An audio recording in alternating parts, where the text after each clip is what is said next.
This week's episode is sponsored by Change. Change is the #1 mentoring program that teaches you e-commerce from scratch. Change has a real community with real results.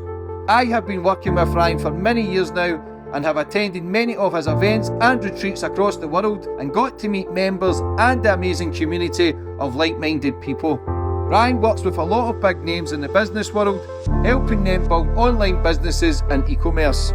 Change offers personal one-on-one support, no experience needed, but like anything, this takes time and is not a get-rich-quick scheme. If you put the work in, you will get the results. E-commerce and online shopping is getting bigger and bigger. This is a great opportunity for anyone that is looking for financial freedom. For more information, go follow Ryan on Instagram at RyanJB, and he will guide you through the steps to help you get started and build a successful online business.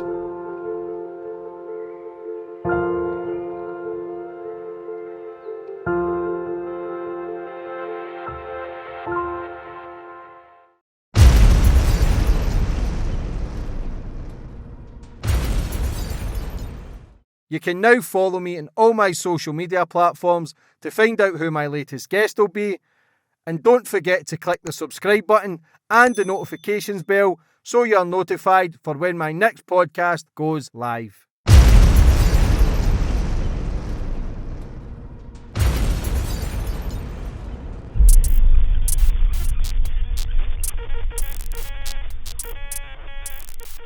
And boom, we're on. And today's guest, we've got Mr. McKenna. How are you, bro? Very good, yeah. Like pleasantly surprised where we are. Yeah. Yeah, it's good. It's a nice little area. Yeah, I mean, this part of London's lovely. Yeah. But it's all full of like, this is the longest wait in all of London for a coffee because there's the most tourists in this part of town. So you end up with a load of people. Like yesterday, brought my family to this part of town. We went to the park. Like this is just south of Regent's Park, right? Lovely park. We go for coffee. It takes about 20 minutes just to get a coffee. You know what I mean? Because you're behind an old woman who's from somewhere else, like you're not in a, you know what I mean? And she's on holiday. She's there going, oh, is hazelnut a good syrup? I'm like, decide while you're waiting. Don't give me all this stuff while you're with the woman ordering. And then today it took me 20 minutes to get a coffee because there was someone in front going, shall I get caramel? I'm like, can you decide in the line? Yeah. Do you know what I mean? But London, it's a bit of unrest here, but there's still many beautiful things. There's a lot of beauty in the world. But Laurence, you've done amazing things. YouTuber, you've done all the football stuff, the sports stuff. Yeah. You were on True Geordie. Yeah. And like we spoke before camera, like yous are the OGs, yous are the #1. Like I don't think he's get when I say that, I think you do get the recognition because yous left the blueprint. Sure. I was going through a sort of transition maybe 8-9 years ago. I used to watch Joe Rogan. Yeah. Never really seen anybody in the UK. I think yourselves and True Geordie. Maybe Russell Brand. I don't know if he was doing longer format. He was. I was trying to think who else really started doing it. Like there weren't that many people who really could hold. Like it's a hard thing to do long form podcasts. Yours were the first, you know. And I think I was watching Alan Shearer. I think it was Neil Woods. Yeah, right. And I think these guys have got it fucking sussed. And I watched it because you were brilliant at what you've done. Brian really is. And yourself, because as a co-host, you know how to play off each other. He likes to lead the show. He's unbelievable at what he does. Yeah. He loves to create controversy as well, but that's a beautiful thing, especially because it creates views. And to be doing that at the start before anybody else, like left the blueprint for guys like myself and other people. I see many people starting podcasts up the last 2 years. Everybody's sort of get one, but to do it 8 years ago, 9 years ago, when nobody knew what it was, is a different ball game. Yeah. And you've left the blueprint, like I say, for guys like myself. I'm a massive fan of the show. I stole a couple of your guests. I thought I need to get him, and then when I got Neil Woods, who was undercover cop, I thought I've made it. But I only had like 3,000 subscribers. But I used to. Your channel and it grew so fast. Yeah. And the views were fucking unbelievable back then. It's all changed now. And I thought, right, because success leaves clues. Yeah. And it was both of you. I was trying to do it myself, which is, it's not more difficult, but it's a lone wolf. It's hard because you've not got anyone to interact with. You can't really have a laugh. Things are more serious. But like I say, respect for what you guys achieved. It's been unbelievable, and you're still doing your thing. I know you're bits and bobs. Yeah, I mean, obviously, Brian and I don't work together anymore, but I mean, you know, I think it regularly when people bring him up, because obviously I'm not in the business of walking around talking about people I've worked with in the past or whatever without someone needing me to. But if I was him, I'd still be podcasting, because I just think he's, he grew so much as a podcaster in the time that we were doing it together, and I think it's what people really love him for. And frankly, like, I think there's too many podcasts now that are just sort of having frivolous, nothing interviews that aren't really saying anything. And obviously, I've worked on a few of those down the years, but I really felt like he still does have something to say, and he had something to say, and that's why we worked quite well together. Yeah, Before we get into everything, I always like to go back to the start of my guest, Laurence. Yeah, go for it. Get more of a bit of understanding about you, bro. Where you grew up and how it all began. Yeah, wow. So I was born in Liverpool. Spent the first couple of years of my life there. So kind of, I guess, formative, like, baby years, and then moved to the Midlands. Lovely part of the world. Burton-on-Trent, Sleepy. Well, it wasn't. Sleepy. It's an interesting place now, because it's sort of like, it feels like a little microcosm of what's going on in Britain at the moment. And then spent, up to 18 there. 19, actually. I skipped the first year of uni and went into uni a year later, and then moved to London. That was always the dream. How were you at school? Oh, I was a geek. I was like a little... Yeah. You did two shoes? Yeah. I hated getting in trouble. I don't know why. Like, I'd ruminate on that for ages if I got in trouble, and sort of like, why would I do that? But I would be... if I got in trouble for doing something wrong, I'd hate it. But if I could challenge someone, I'd be like all over it. It's like little ego boy. Yeah. And especially I went to a Catholic school.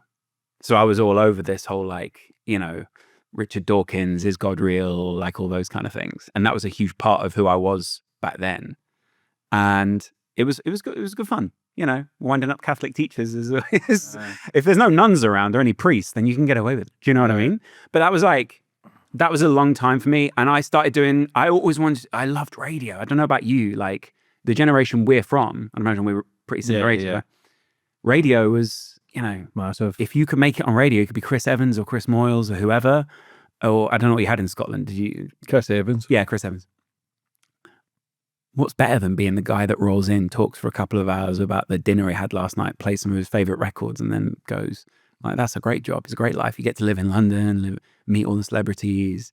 That was always the goal. And so I did, like, hospital radio for a good 5-6 years. What was that like? Do you know what's weird about the internet now? There isn't really a place that you can test your material without people seeing it. That's a little bit... Hospital radio, no one's listening. I mean, no one's really listening and sort of critiquing you. So I could play jingles and do whatever I wanted. And it was the people around me were such caring, smart, charitable people, because they were doing it as a charity. We could do what we wanted. I could learn how to structure a show. I had some great people training me on production.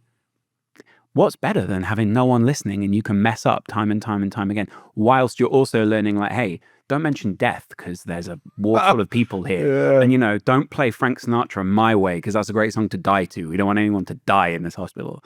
And so that was great. And then I did radio in Sheffield, like local community radio. And that was really informative, because I don't know about you in Glasgow, but we didn't have much we had diversity, but we had a segregated town.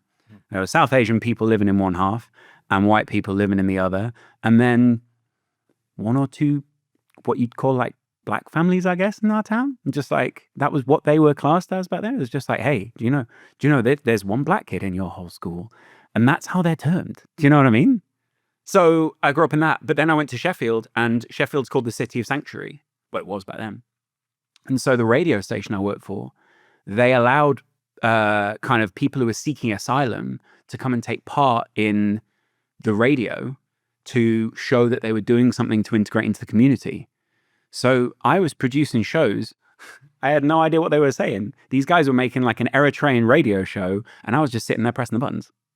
But it taught me so much. It widens your horizon a million times, because you're sitting there going, what am I You're just doing? winging it as well, innit? And yeah, you're winging it, and like, and then I moved to London. Frankly, I failed my A-levels because I just went through like an existential crisis about the age of 16 and was like, what am I going to do with my life? Pretty much failed. I got like a bunch of C's, but I needed A's. Did this community radio, and then got into like a very liberal college, moved to London, and I can still remember the first night I slept in London. Like I left the window open so I could hear the road, and I just loved that there was just this busy, infinite possibility sitting outside the window, and I could still kind of get little moments where I feel that way. How was your family life? Big family? No, I'm an only child, Only child? as far as I know. Yeah. Divorced parents, divorced from like the age of 4. I lived with my mom until about teens, and then where you start to split between the two parents. Mm-hmm. And to be honest, like they were pretty respectful parents. Like it wasn't, I think I remember like the judge said like it was an amicable divorce. These two people, they were very respectful to each other. And so it was nice. I didn't know any different. I didn't know that, according to David Cameron, I come from a broken home or whatever it was. And I had a lot of friends who were divorced. Well, divorced kids. So we were all just like these divorced kids, just, a bunch of boys, some of which felt they were being replaced or whatever by the new step kids or whatever. And both of my parents I had a really comfortable childhood. I can't really complain about it. I didn't, I never felt I struggled. What was the plans when you came to London? Go to uni, train in media, learn as much as you could, and go out there and find jobs. Like go to Soho, go meet people. Every day I'd be applying for different jobs, trying to find stuff, just hustle, because the internet wasn't really like, it wasn't as connective as it is now. You couldn't just put your stuff out there and kind of get what you needed. And YouTube wasn't really, I've been on YouTube since like the day it started. I wasn't uploading pandas at the zoo, but before you could blow up, I wasn't uploading like FIFA, but I was like little skits and sketches. And by the time I was at uni, I could edit, I could do everything I wanted to. It was great. And I was just like, get out there, go meet people. And loads of people want a young guy who's got few overheads instead of someone who costs £1,000 a day or whatever. I was like, hey, chuck me £100 and I can do whatever. And people were thrilled with that. So you had that back then to start a YouTube and get videos then? Well, do you remember? So we're talking about podcast OGs, is Ricky Gervais. Ricky Gervais for The Guardian, and Ricky Gervais as a comedian. Like that was all I listened to. And people still say to me like, oh, you want to be Ricky Gervais or whatever. Maybe not now, but like back then, I think Ricky Gervais has influenced a whole generation, right? Yeah, unbelievable. It was a Afterlife, unbelievable. Afterlife, The Office. Yeah. I think The Office. They're still classics. Yeah, and they were they're very zeitgeisty back then, right? Mm-hmm. Like, it was awkward situation. My family would hate hanging out with me because I'd love to engineer these awkward situations where I could then sort of go, oh, and like that was hilarious back then to me and my friends. It's mad how he stayed at the top of his game. Like the pressure in that, the pressure to, because we know ourselves now, we can see the patterns, people come and go. Mm-hmm. He stayed at the top of his craft, if not got better. Yeah. And that's genius in that method of thinking. It's to go down that sort of route is still damaging to the brain because we're chasing views, we're chasing attention, no matter how we put it. Like he still does it. I watch his Twitter and stuff, and like I say, massive fan of Afterlife. I thought it was fucking unbelievable. The roller coaster of emotion, and I love that. I think that's what grips people in, is the emotion what you can bring to the screen, and that for me is perfect, and he does it perfection. And his speech, I think at the Golden Globes is unbelievable. How he fired shots but in a comical way was absolute genius. Well, it softens everything, doesn't it? You can say it in a funny way, and he's kind of got that like, he's not the most good-looking guy in the room. He's not he's an entity of his own right. And I, weirdly as a teenager, that's what I looked up. That's what I wanted to be like. I wanted to be that kind of sarcastic, satirical, challenging guy. Mm-hmm. Politics was a thing, and like animals was a thing. Those were his first 2 stand-ups, and it was just him taking the piss out of people, and that was like perfection to me. He was so cutting, and it worked so well. He had Stephen Merchant though, who was like a great foil for him, and I feel like that really worked. What was your first show on YouTube? It was a sports channel, was it not? Good question. So what was your first thing you done on YouTube? Well, the first thing I ever uploaded to YouTube. Yeah, do you remember? Yeah, it was actually to MySpace, and then it ended up on YouTube. And it was a podcast that my friend and I did because we were like, we want to be Ricky Gervais and Stephen Merchant. And we had like, we were trying to find our little Carl Pilkington. And we cut together like a little sketch of us coming up with the idea of the podcast. And that was it. And I remember like, it wasn't, you know, the public didn't go crazy for it. But at school, I remember it was like, hey, 100 people watched this. And those 100 people are here somewhere. And the school was like 300 people. So I was like, cool, a third of the schools watched it. And then people would say like, hey, I saw your video. Like, that's cool. And that was when I was like, okay, so we can make videos that entertain people. And then we just uploaded like 20-minute podcasts on Facebook and stuff. And like, I don't think they're there anymore because I think the pages, like, you know, they get deleted after however long. But that was it. And then 2009, I think it's 2009, a friend of mine said, hey, I want to go and cover Canada, which is the football team in America. Let's go and do a road trip. And we will drive across America and go and see Canada play like Jamaica and USA and Mexico and Costa Rica and all these different teams. And so we did. But as an Englishman, I don't know about you, Scotsman, when I look at a map and I see that amount of distance, I go, it's like an hour, maybe 2. When an American looks at it, they go 3 days. Yeah. So we were like, Yeah. we didn't think it was that long. But then that, again, like that was the first year that AFTV uploaded their fan cams. We were doing fan cams. The Redmen did theirs. And that, I went back to Britain and have met people who wanted to make podcasts. And suddenly we were making podcasts and we had lots of people listening to it. And it was massive. What was the first show you done? It's called EPL Talk. It was an American show. And it was me and 2 American guys just covering the weekend, just talking about, you know, bringing out my terrible views on the Premier League or whatever. And I can't imagine it was particularly listenable from my perspective. But back then, like, people were just grateful to have audio. I remember my parents being like, is this really going to be a thing? Like, is he going to get a real job maybe at some point? Or like you know, my dad was always very supportive, but he was like, you know, where's this going to go? And podcasting was just not a thing. Like, it was like a little app hidden at the back of an iPhone. Do you know what I mean? Mm-hmm. And if you didn't have an iPhone, you didn't really know where to listen to podcasts unless you're a geek. So that was the beginning of like, oh, podcasts. Their journey. Yeah. It's mad. Do you ever see the video of Joe Rogan when he's speaking to Tom something? Oh, he's like a comedian. He's done movies. Right. And he was sitting at the desk and Joe Rogan saying, what is this? Yeah. He's saying it's the future, bro. Oh, right. Yeah. And then Joe started doing those streams. Yeah. I think Joe Rogan had like snowdrops coming down in his screen. Right. His stream. That was the biggest platform on the planet. Yeah. Like, it's unbelievable, the vision and where it's went, and being some sort of like free media and having fun.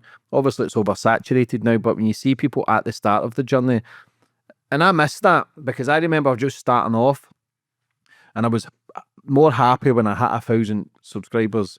And then when I remember a podcast hitting 10,000 views, it probably took about 3 months. Yeah. And I was so ecstatic. I was buzzing. I always thought, this is me made it. And then you kind of get greedy towards it. And the novelty wears off. It becomes a business. It becomes straining. People think it's easy, but it's not. There's a lot of work goes into it, but it's amazing how it's progressed. Mm-hmm. Did you see a vision of where it could have been, or were you just happy to be speaking in front of camera?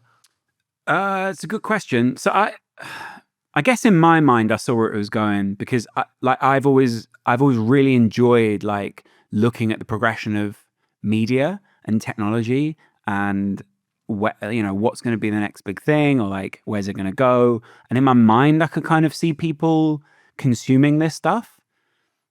And yeah, I guess like, you know, obviously you can always join the dots backwards, but like, yeah, I think I did. Mm-hmm. And I knew I stuck with it for years. You know, I knew it would go somewhere. And it did. Like, you know, I ended up producing lots of other people's podcasts. And obviously then I meet True Geordie through us doing the same shows together. And then he says, hey, do you want to do a podcast? And I was like, what, why me? Do you know, but we shared that Ricky Gervais connection and always enjoyed just taking the piss out of people. And that became, well, that was kind of the backbone of a lot of it. You know what I mean? So you grew a connection talking about comedy, Ricky Gervais, so it was a kind 100%, of The Office growing a bond. That was that generation of guys. We would, you know, you basically name like maybe what was it called? there's a few comedies at that time that people would have watched. The Office was one of them.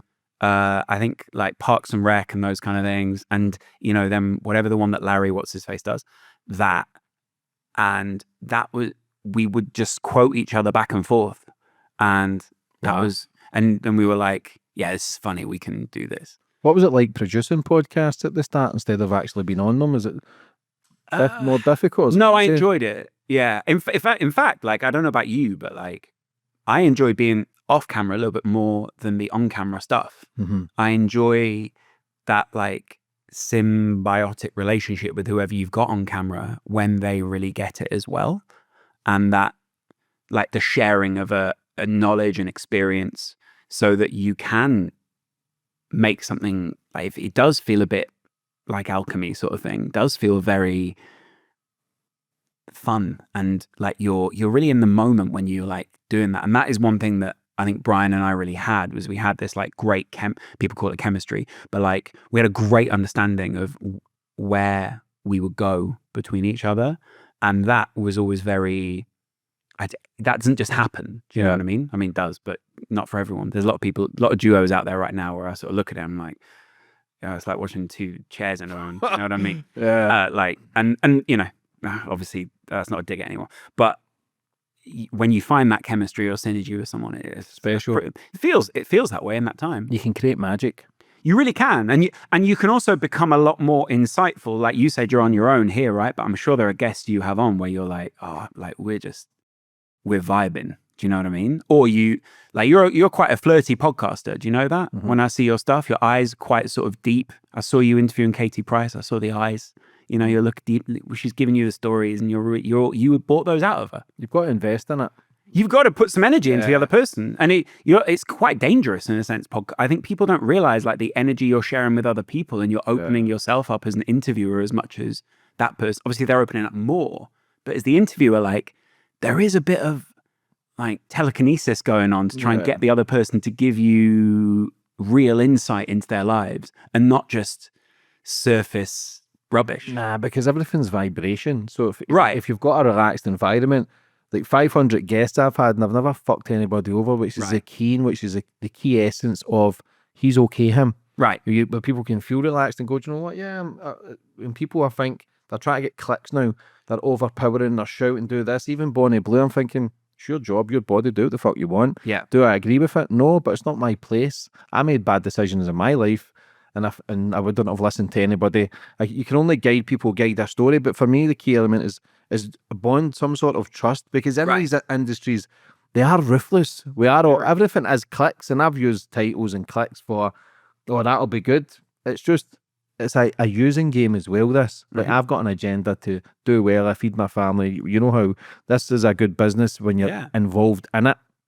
But the key for me is trying not to fuck anybody over, which is important. Don't make anybody feel bad because they'll just close off. Just take it on a journey. Don't ask trick questions. Use were kind of not the opposite, but use know how to like poke and tag. We were pulling, we were pulling push, and like we know where to pull and push, and that was very, how can I put it? Like, as one person, sometimes it's a little bit trickier, I think, because you are walking that tightrope on your own. So you can't. You'd look almost schizophrenic if you wanted to be that person that's like, so you're like, you do drugs, or with Bonnie Blue, you'd be like, so you've slept with all the men, and then the next one you're like, that must be really difficult, Finding that like duo double acty sort of thing is quite good cop, bad cop. That's one of the dynamics. I think that's the other thing that a lot of people don't understand is like finding that energy to be ready to do a podcast. You probably have a similar thing where you'll think ahead and be like, right, I'm going to do a podcast in 2 or 3 days. Almost like, how do you prepare your energy to be ready to like chat to someone or be mentally ready? And obviously with True Geordie, it was like quite a dynamic because he was the lead. And the challenge for me was like, and the comments I found on every podcast I do, because I tend to be the B-side, if you want to call it that, is like, oh, this guy's really annoying. Or I love what this guy brings. And I love that he sort of drives elements of it. But it's like being Dr. Dre on a Snoop Dogg track, or, Snoop on a Dre track or whatever. You're going to have to like navigate it. And, they're there for the album of that artist and you're just a feature. essentially, but they don't realize how important that relationship and time is, or why you're featuring. Do you know what I mean? What was the first podcast you've done together? Just him and I. We did like I don't know if he's kept them on the channel or not. They were kind of I think he's deleted like one or two, but I don't know why. I think maybe he just didn't like them. It was just him and I in a studio in Camden that was booked by someone else, by a production company, and we were just shooting the shit. I think he told some stories about, being out on a night out with some women and like where he ended up. I think it was like something about in a graveyard or something. Bunch of stuff about me, and we were just trying to like, get some sort of synergy. And it was actually a good podcast. I think I cringe a little bit back now when I look at it, because I was very like outwardly left and political and like very sort of barbed, but like it worked clearly because people wanted to watch it, and it did numbers. Like it wasn't my vision, it was his vision. He said, I want to do long form, let's do it. And we went and did hours of recording, and it worked. We got and obviously, if you get a big YouTuber on, you can get loads of numbers. And if 1% of those people go, I like this guy's interviewing, then they'll stick around for the next one. I noticed those patterns that he would gravitate towards YouTubers and collect their subscribers. I've never went down that route. Right.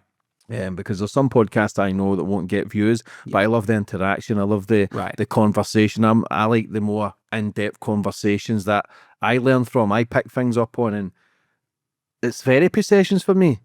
But I seen the patterns very clear that's a great tactic. Like, it might go unnoticed with a lot of people, but to get the other YouTubers on, it fucking worked. It worked. It was so strategic, and it was so it was ahead of its time back then, I think. And obviously I helped in my own way with providing like the production kind of insight, but it was very much his strategy. And again, like you say, obviously kind of, I guess people get their flowers or whatever. I think due to what's happened through the years, and maybe like the multiple kind of very public humiliations, whatever you want to call it, a lot of people kind of like just paint over him as a bit of a like, oh yeah, Mentry Geordie sort of did podcasting, and then we did a podcast. And it's like, bro, do you realize like the amount of people now who, when I watch them, I'm like, whoa, like you're doing, you would have been a kid watching us when we were doing this, and you're doing what we were doing. You've cut in an exact moment where we would have had that exact same thing. And there's people picking up little trends and stuff. And now podcasting obviously completely blown up. But like I says, you deserve the credit. Because of you left the blueprint. You've opened the doors. You have gave me my freedom. Obviously, I've put the graft in, done it all. But if I never seen you guys doing it, would I be doing what I'm doing? Right. And that's what people need to understand. I don't give a fuck what people have done, what if people have says. And it's important for people to understand. People say shit, but was the podcast. This was the fucking number one where people went to because there was none. Yeah. And that takes courage, that takes bottle, because of the comments are ruthless. People don't know. People get scared of the unknown. So people don't know then. Now everybody's got one, but it doesn't have the same effect, because you're thinking, where were you 8 years ago? Yeah. Where were you 10 years ago? Don't start jumping the gun now because you've got a bit of popularity through Love Island or whatever, and then you think you're a successful podcaster. Right. This is the people put in the graph. This is the people hours and hours, thousands of hours, learning, taking grenades, getting shots fired, getting hate. Because you can have a good week and you have a great podcast and you've got 90% love. I think fucking smashed it. The next week can be 99% hate. Yeah. And you're thinking, I'm giving up. This is fucking too much. But then you just get back on the horse again and keep going. Who was your first ever guest? Do you mean like significant guest? Yeah. The one that stands out the most, the biggest one you thought, we've got something. When did it sink in? Because you seem the guy who enjoyed it anyway. So you probably enjoyed every moment. I enjoy, just, obviously, as you probably get, like, the comment is, this guy loves the sound of his own voice. Yeah, we do podcasts, bro. Like, of course, people. Sure. Yeah, right. And to an extent, that's true. Like, you have to be a certain kind of personality. KSI was obviously an interesting one to have on. I wouldn't call him like the peak of guesthood, because he was like, he's KSI, and so he's kind of got his motives. But it was very generous of him to come on the podcast. And the more I think he's grown, he's become a lot more of an authentic version of himself, I guess, online. Do you know what's weird? The one that stands out to me is Frank Mir. Like, do you know, the UFC fighter? Massive guy. And Brian was actually a big fan of him. And I remember being like, fighting's not really my thing. How am I how am I gonna keep up with this? But Frank is this warm, he's huge, and his hands are like dinner plates because he's just been pounding something all his life. But he was such an insightful, interesting guy. He was like, describing what it feels like to break a guy's arm on your podcast. And you're just sitting there going, where else can you hear this? Like back then, it was like, where else can you hear this kind of thing? There wasn't like an unlimited feed of just bullshit to go and flick through where you could just find whatever you wanted. It was like you had to go out and find that. He was good. And then who really broke it? Who was big? Ricky Gervais was massive. The fact we got Ricky Gervais after series 1 into going into series 2 of Afterlife, fucking. I always remember the photos he's done. That photo, yeah. I remember being like, what else can we do in our lives now? I've met Ricky Gervais. And it was funny because we did the podcast and then I was like, Brian and I, we both finished with him. I just made Ricky Gervais laugh. And then a week later comes out, what was that show? Comedians in Cars Getting Coffee. And he goes to, I can't remember what the guy's name is who hosts that.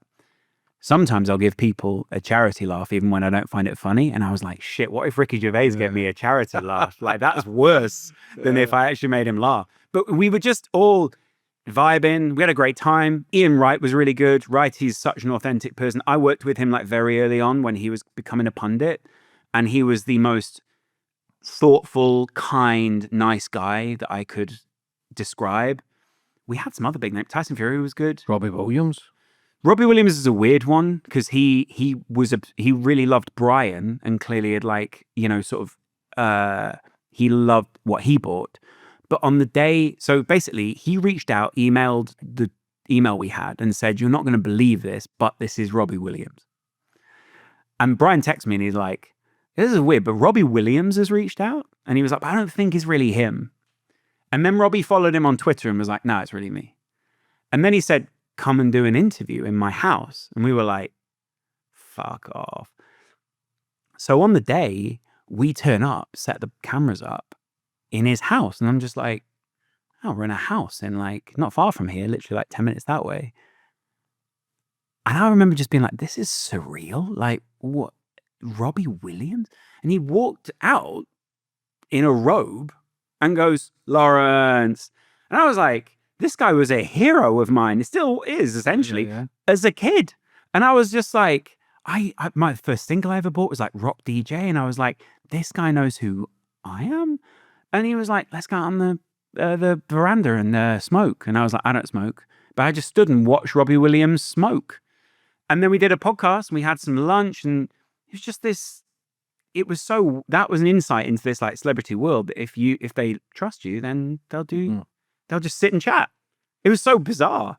And then Louis Theroux is like the ultimate for me. Like, I think Louis is like a real, I loved him growing up. Yeah, I still like Louis because he's a proper journalist and he does it with ease.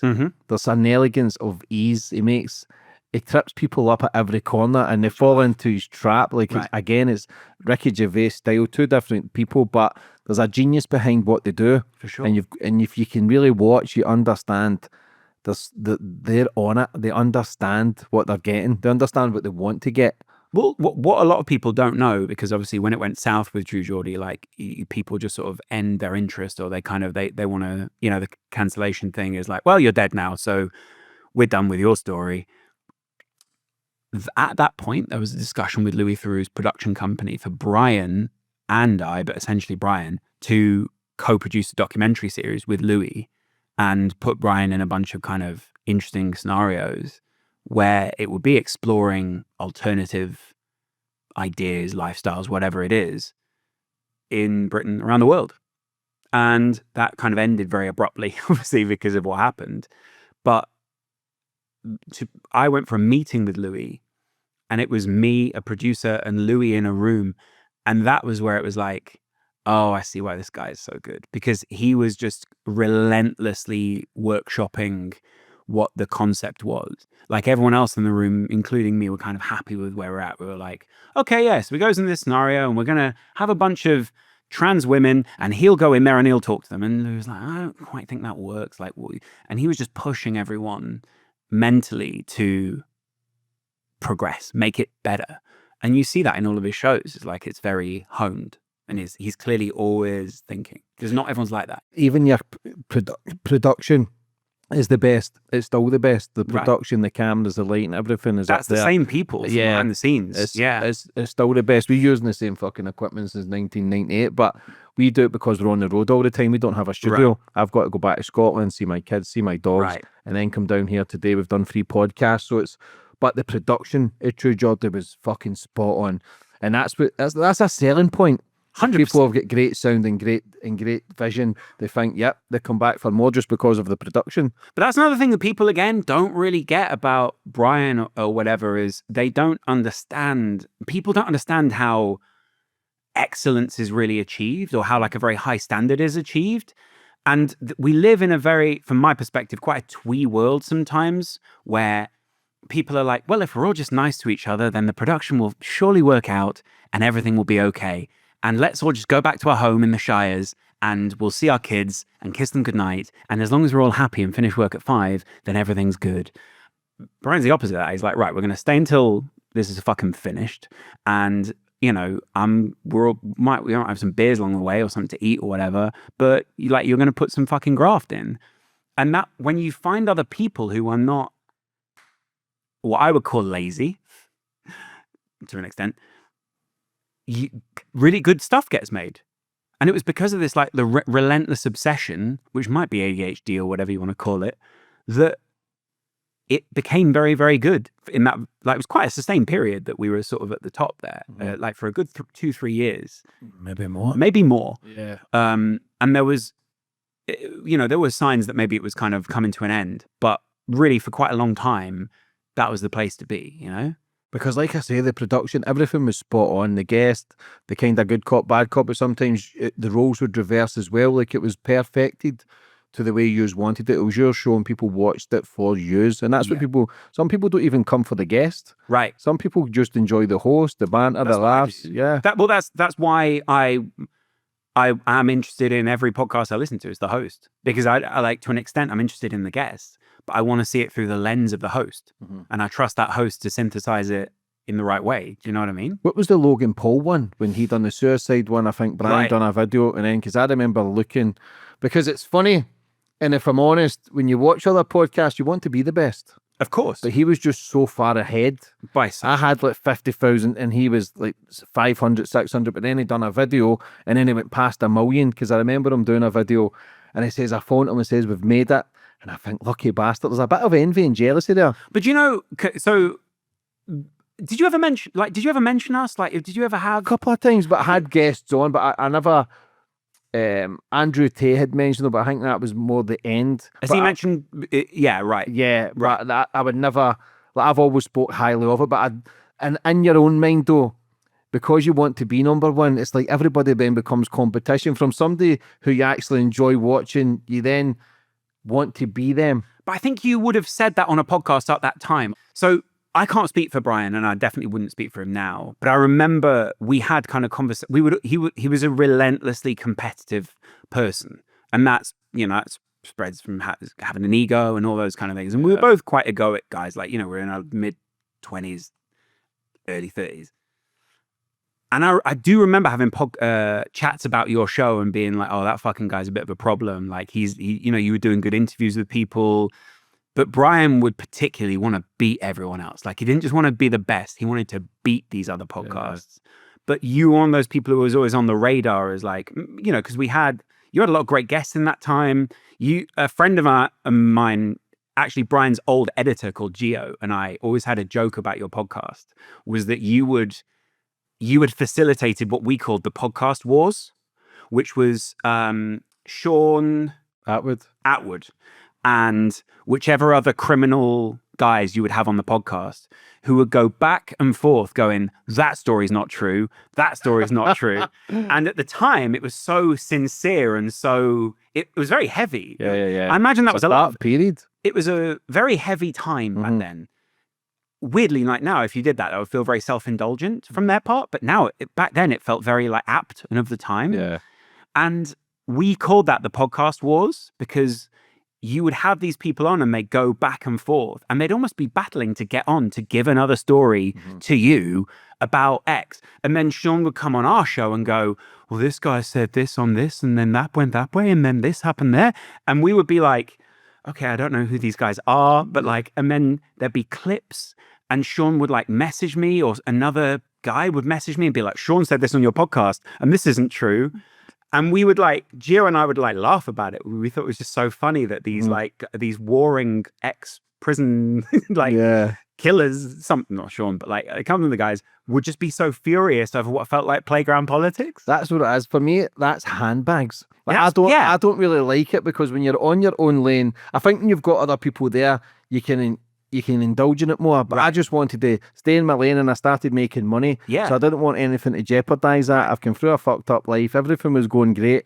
And then it's such weirdness because you don't taste hate like it because people make lies up. Yeah. And the thing is, people believe what they see. Everybody does it until you actually respond. And then it's funny because people be the victim. Yeah. And then I respond and go, well, then I told you what it was like, but I'm only responding to what people are saying. Like, in my 7-8 years of doing this, I don't call out people, I don't talk shit, but sometimes you like to put your head above the clouds and go, because it's so personal, and people think that staged ain't fuck all staged. Like, these are the worst stuff that people are saying. Yeah. But you see people's true colours because you start looking at who's liking their posts and stuff, and you go, that bastard follows me, I thought he was my friend. Yeah. You start unfollowing people, and you know what? You have sleepless nights. Yeah. You can't sleep. You wake up thinking about it.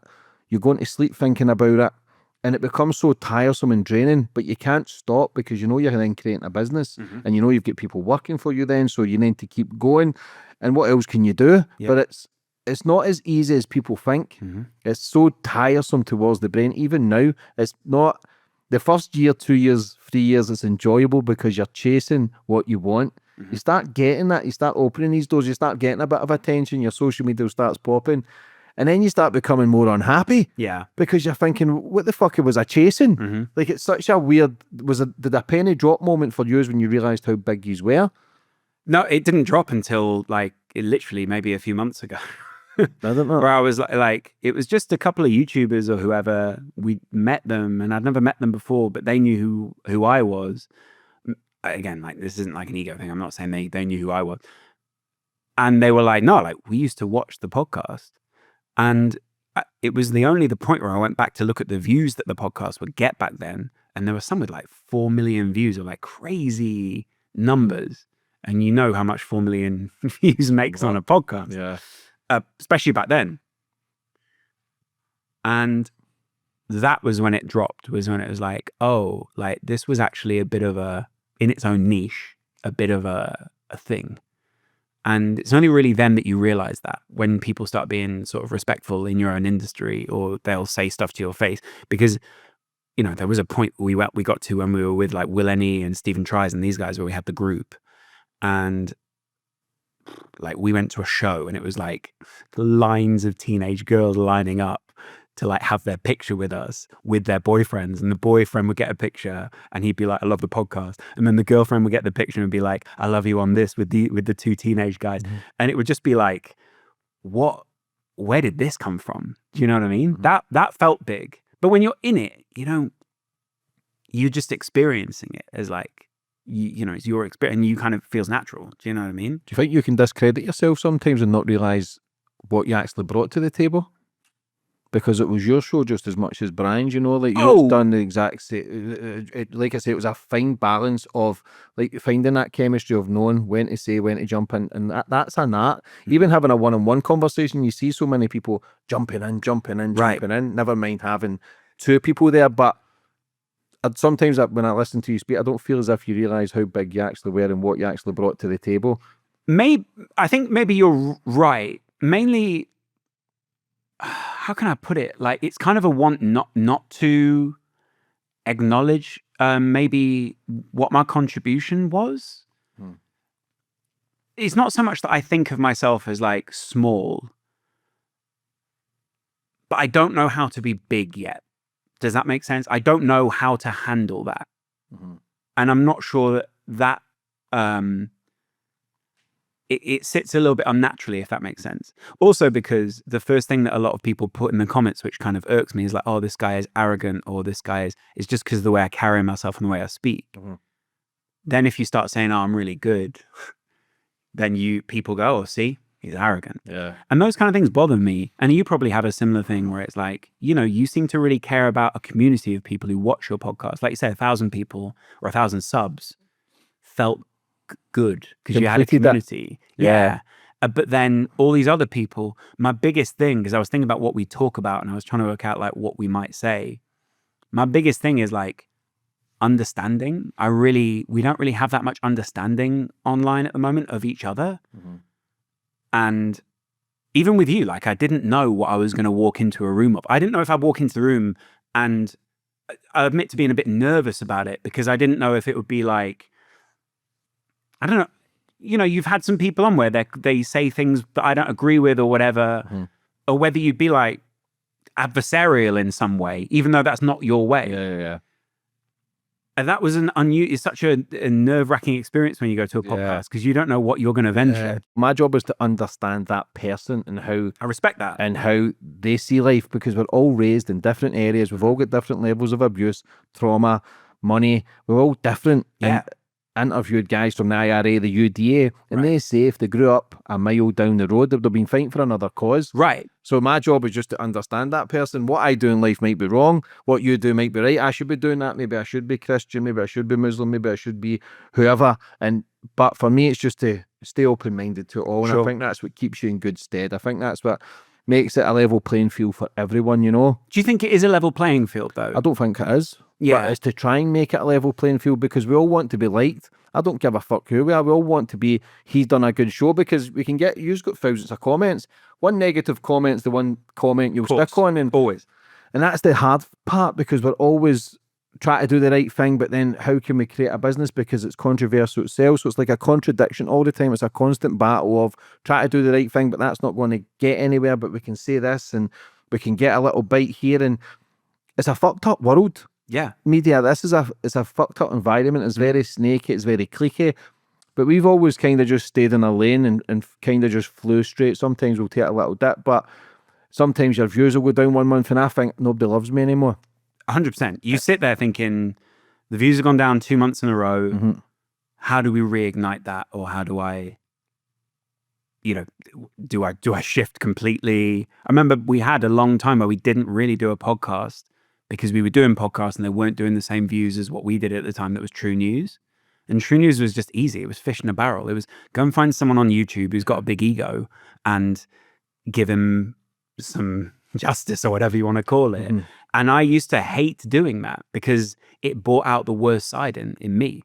And I'm not even sure it felt like me. I'll take responsibility for what I said, every word of it. But it meant I would almost like separate and go, right, I'm about to do 2 hours of relentlessly dogging on other people. Let's do it.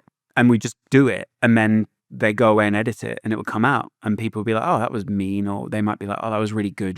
This YouTuber got their moat, And a few people would like message and go, why did you do that? Like, why did you say that about me? And that would always it would upset me quite a lot. That's where we sell ourselves. That's where we sell ourselves short, because we're not fulfilling our true potential, because we can get views with just being us. Right. But that's when the views get to our mind. Right. Because I used to watch you guys doing it, and I used to watch the views it got and the responses. Huge. And I thought, do I go down that route? There's many, I think you realise how many times I actually drove up the road and I thought, these guys are fucking killing it. Yeah. And it does get you down, because you're thinking, I know I can get there. How do I get there? But I didn't want to do that because I knew it's so much tiring drama. And when I was going through all that podcast, I thought, this is so tiresome. It takes the enjoyment away, because then we're then just concentrating on views, because we know the money that can be made. And then when that drops, you then sell yourself and think, fuck it, you just go all out. And then what happens is then you've got a mixture of people who hate and love. Yeah. Because you get the negative people who love that. And that's a negative state to be in. It's a negative vibration. Instead of having just great interviews, whether you like it or not, I'm not asked, people move on. But the hate stays, because it's the damage it does. Because I've spoke about friends in podcasts, nothing bad, and they've messaged, you forgot yourself, you cunt. Right. And I'll think, have I forgot myself? Like, it gets my mind running. Yeah. And I think, have I forgot myself? Maybe they're right. And I never even says anything bad, but it's just because I may be talking about past experiences, making changes and having to cut people off. And people go, don't forget who the fuck you were. Or don't, and you think, okay. But that in itself is interesting because, like, people, I find it online, people, they want, obviously, to interpret you, they almost need to put you in a bit of a category, a box. And you call it, but it sounds so cliche, but what I mean by that is they want you to conform to the idea that they have of you. And if you want to try and leave that idea or change that, the energy that you need to exert to try to get the velocity to leave that is quite a lot of energy. And I've witnessed that quite a few times now with a lot of different, when you've been around in the industry for long enough, you see a lot of people trying to change perception of themselves, or something bad happens and then they need to kind of right that wrong or whatever. And there are many different ways to do it, but it's a super like humbling experience to basically realize that your audience do like you. And I'm sure there are lots of audiences that like everyone. But it's a lot of psychology, and there's a lot of like very fickle psychology that means that one day you could be absolutely the best and the next day you could literally be like enemy number one and no one wants to associate. And I've kind of experienced that in leaving True Geordie, and how it kind of witnessing how isolated probably we were from the rest of YouTube because we relentlessly like critiqued what it was that they'd done. And that was in itself like a bit of a lesson. But it's very hard to then go out in public and say to those people like, oh, did I upset you? Did we go too far? Because there's not always the moment to like right every wrong that you've done. Do you know what I mean? But it's when the pressure comes on sometimes. We know yourself, not many people want you to be successful. Right. But even the people who watch you still probably struggle with other people doing better than them. Yeah. So it's difficult. It's such a thin line of insanity and being sane, because you push the boundaries and you do become psychotic in your craft, because you're thinking views, you're thinking everything's competition. And it doesn't matter what way you start off. You might start off with a clean heart, but then it just becomes like competition, because there's so much out there now, and it's who can get the most clicks, who can get the most views. But it's a fucking thin line. But see, when you get past the million subs, that was the Logan Paul thing, wasn't it? Yeah. How was that experience? I mean, really, do you know what it is? It's a little bit bittersweet when you go past a million, because first of all, it didn't feel like it was my million. It was obviously his million, and I was witnessing that million. But what was interesting was because it came from Logan, you start to go, how many people have subbed because they think we're going to see more Logan?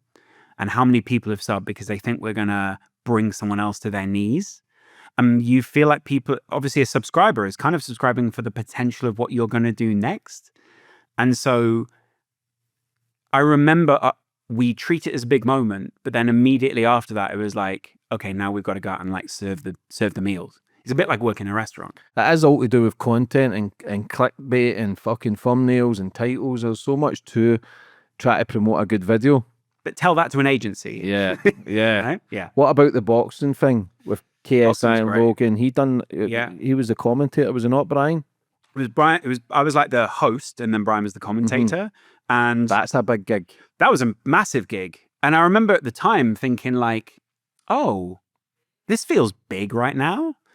And we didn't maybe because we'd done a few other live streams, we'd had a lot of people watching, it didn't feel all that intimidating. But it felt like a really fun, it was just fun. I remember we were just drinking. We were literally drinking and just commentating. And these people just bringing us more drinks and going, keep commentating. And it was like, okay, we did. And you can kind of hear it. But Brian, he nailed it, I thought then. Or at least he did a very good job. And in between, we did the hosting. I did the hosting and was like sort of, there. But it's unusual to witness these big machines that are moving for KSI and Logan, because to an extent you see their separation from reality and you see their coping mechanisms, or their kind of buffer between reality of what a real person deals with, of bills and those things, and them just needing to be ready to perform at any time. And it was just really interesting to sort of be part of that. Do you see the difference? Because you look at superstars, and they have become superstars. They have becoming, even Jake Paul, they're becoming the most the biggest names on the planet. But with that comes pressure. You look at your Justin Biebers, your Michael Jacksons, your Whitney Houstons. Yeah. You look at it's not real. Idolizing somebody isn't real, but True. it's become so damaging. And I'm a very small fish to these people, but you already feel it when people look at you and stuff. I think, what the fuck's he looking at? Yeah, right. He thinks it's something it says. Does it like me? Does it not like me? Like, your paranoia starts fucking with you. Yeah. But did you see the change from like Brian to these people because of the levels of it? They're kind of reality different? Yeah, I mean, the thing for me was like, when I was a kid, I was really obsessed with Greek myths, and I kind of look at, you know, you could talk archetypes or whatever until the cows come home. That has just been recreated on YouTube, from my perspective. We've just recreated all those characters. You see the, like, you know, the god of communication or the god of war or all these things, and how basically you fit into those same stories and kind of fulfill them almost. And like, that's partly why it is such effort to go from one story that people have sort of cast for you and shift to being Neptune or whoever you want to be. Like, because people in their minds, we've all got this pattern recognition. Oh, that guy is the comedian, therefore he'll do this. That guy's the podcaster, he's honest, he'll do this.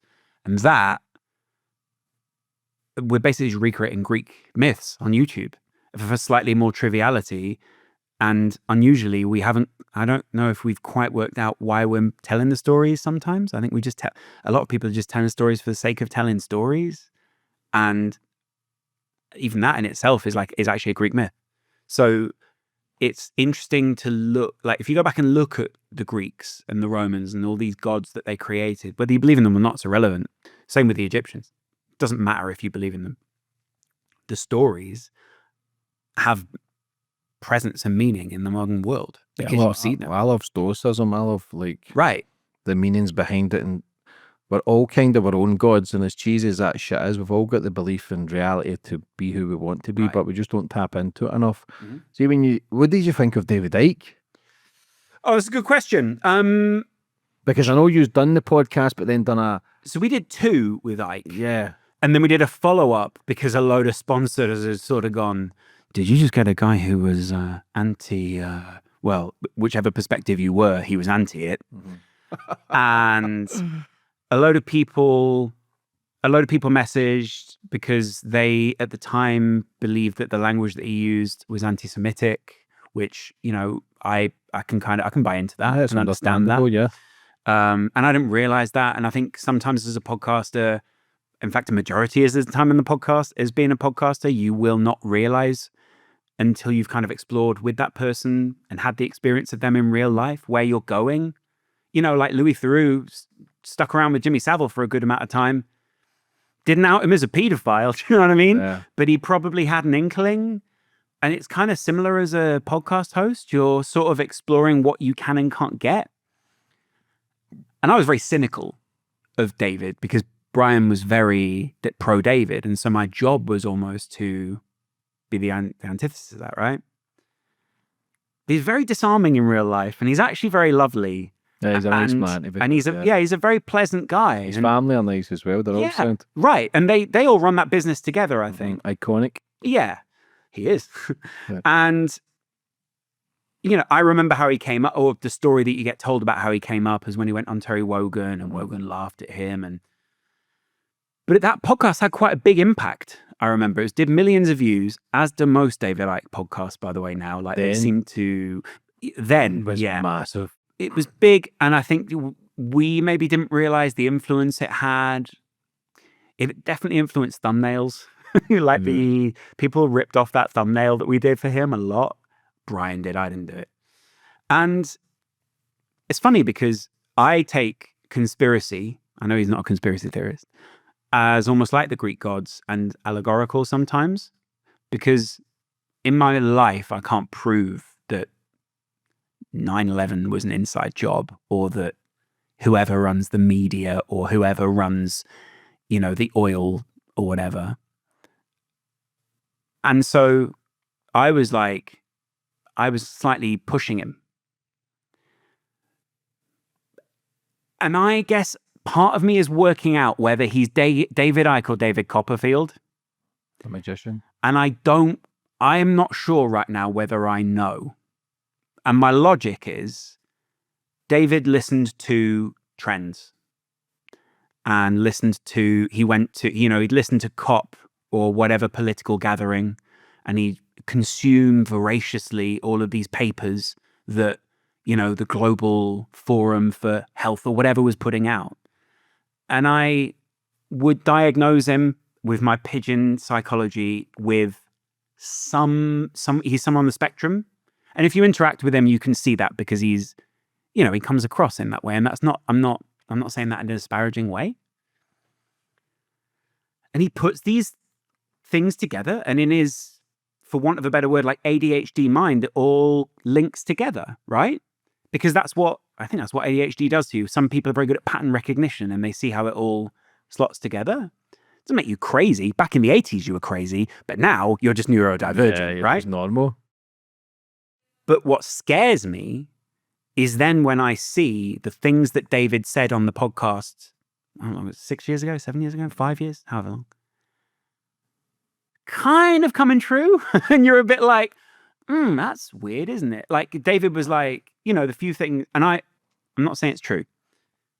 Universal basic income. David was one of the early people to go, there will be a point where they will ask that you don't earn a wage anymore and you'll just be put onto a universal basic income and computers will do a lot of stuff for you, blah, blah, blah.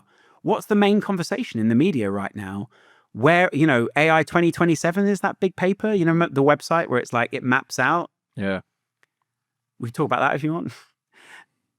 And all of it is about, you won't work anymore. You'll have a universal basic income. The money will come from a central place. They'll decide who gets what money. All the things that David points out. That's pretty interesting, no? That's interesting. There's some predictions that he's made that's not came true, but that's okay as well. We do make mistakes. Alex Jones makes mistakes. Alex Jones predicted 9/11 before it happened. Sure. But when you actually listen to him about like the facial recognition, the taking away, we're having digital currency and everybody getting microchipped, like it is interesting. But unless I see it with my own eyes, I've still got to stay open-minded. But when you say see it with your own eyes, by the time you're seeing it with your own eyes, is it not too late? Yeah, it is. But when people, no matter who it is, I've got to question their agenda, question their belief, how they've been raised. Like the guy we had on earlier says it was a UFO and he's seen that. Sure. It could be true. I've interviewed people in the mental hospital who hear voices, who see things. I had a witch on just a couple of weeks ago who says she was at a sacrifice and people were eating bodies. I believe everything. She says that? Or Yeah, she says it.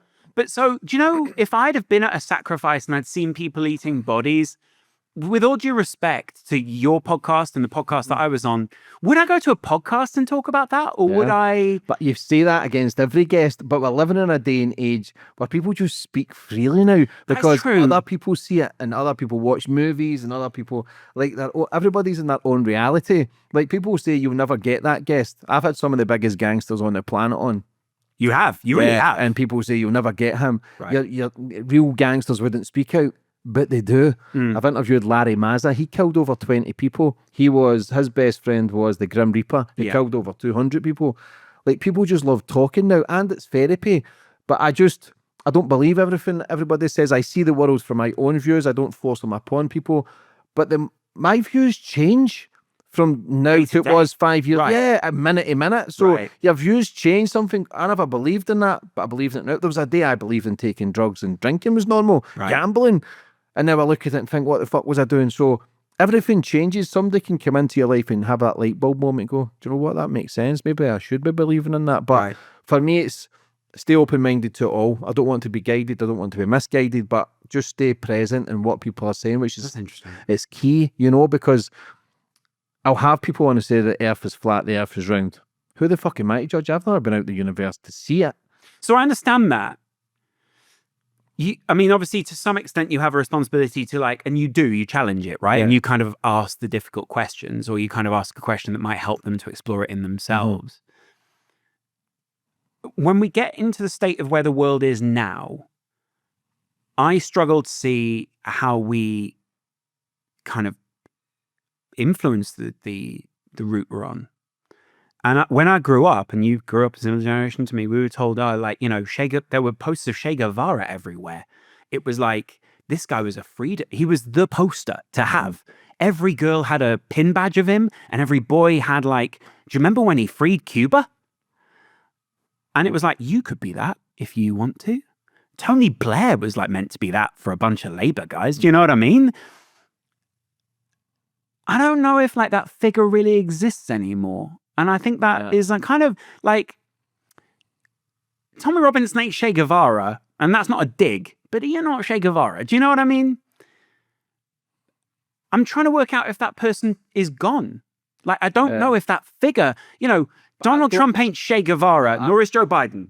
I don't think any of them exist, though. If you look at Nelson Mandela, he killed women and children. Right. But he's a hero. I think it's... But every freedom fighter is someone else's terrorist. Yeah. And I get that. But my wife's from Kosovo. Yeah, I think the media, though, build people up. Now we've got social media, so there's no such thing as a celebrity anymore. I remember when I used to see footballers who I loved, I think, fucking hell, this is amazing. Now you see, I don't know if it's because the industry I'm in now, but maybe you see people and it doesn't have that sort of glitz anymore. Sure. I think everybody, you can get someone doing a TikTok video that could become the most famous Look at The Final Boss. He's all over the fucking universe now, and it's just someone dancing with a shady haircut. But I just think everybody's got an element of bad. If you look at Hitler, if you actually look at his stories and some of his speeches, a lot of people are now changing their perspective on Hitler. So what he was about. What do you? So this is it's an interesting conversation to me, right? How many people do you think outside of the right are reassessing their views on Hitler? Because, that's my question. Yeah. How many people outside of that forum are going, maybe the guy had a few points? Yeah, I think once you've kind of chosen your side, I think sometimes you can maybe gravitate, but I think people are just so caught up in their own agenda, they believe what they're right. But what do you think is changing people's view then? Because you must have interviewed some I think social media, I think certain videos, you don't even know if it's AI. You've got a speech of Hitler saying, I just want to be free. He's trying to sign the peace agreement with Poland 5 times. And then some people saying that we never killed 6 million Jews. But who are you to judge? What if we did? That's the way I look at it as well. But that kind of feeds into this idea of it doesn't really matter if it happened or not. It's how it impacts your life. Yeah, but people can rewrite history. We've changed the Bible. We've changed the scriptures. We've changed books. Every book has changed. Yeah, World War I, World War II. I think the Vatican's got tunnels 50 mile long, whatever it is, with all these scriptures and things from the past. There is blueprints of how life should be lived. Yeah. I believe divide and conquer, as cheesy as it is, it's so true. We've got religions, we've got borders, we've got race, we've got money status, everything's divide. We're all the same, but I just look at things and how people can change their mindset because of one video. And we're living in a day and age where people want to feel part of a trend. If you've not got a Ukraine flag, you've got a Palestine, or you've got Israel, you've got Russia, who's right? You know, that there's arguments for both sides. Sure. I just don't want to get involved in it. I don't promote any of it, because all war is bad.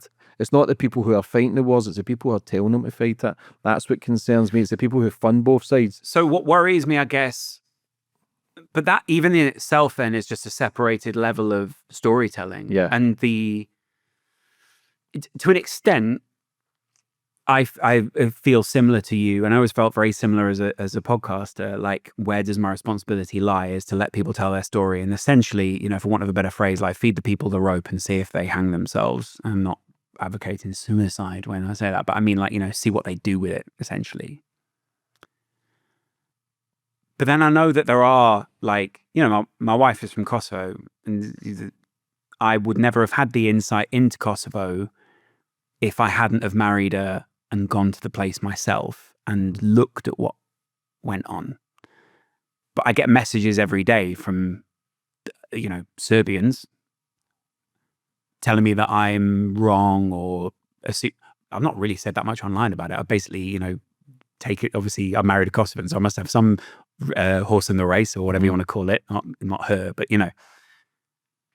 But I get abused every day online from just, having half Kosovan children. But I think I know roughly there where the good guy is. Do you know what I mean? It's the ones that weren't committing the genocide. Do you know what I mean? And like you say, every war is bad. But then, do you like Adam? You must like Adam Curtis. Yeah, Love Adam. Very open-minded to all.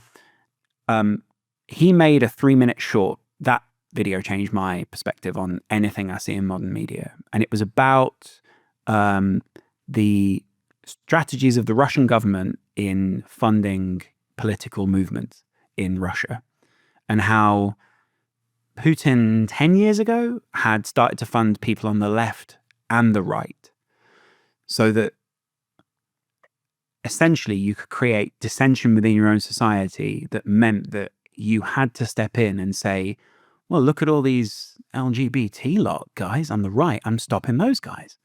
But they go to the guys on the right and goes on to the guys on the left and go, we've stopped the Nazis, guys. Like, these LGBT people should be thanking us. And no one knew where Putin sat, because they couldn't work out, like, what's this guy's agenda? But it kept him in the power. It kept him as the kingmaker, if you want to call it. It's all control. But the worrying thing is, he employed a guy who made avant-garde movies and avant-garde theatre to manage his media relations. And the whole purpose of his, as far as I know,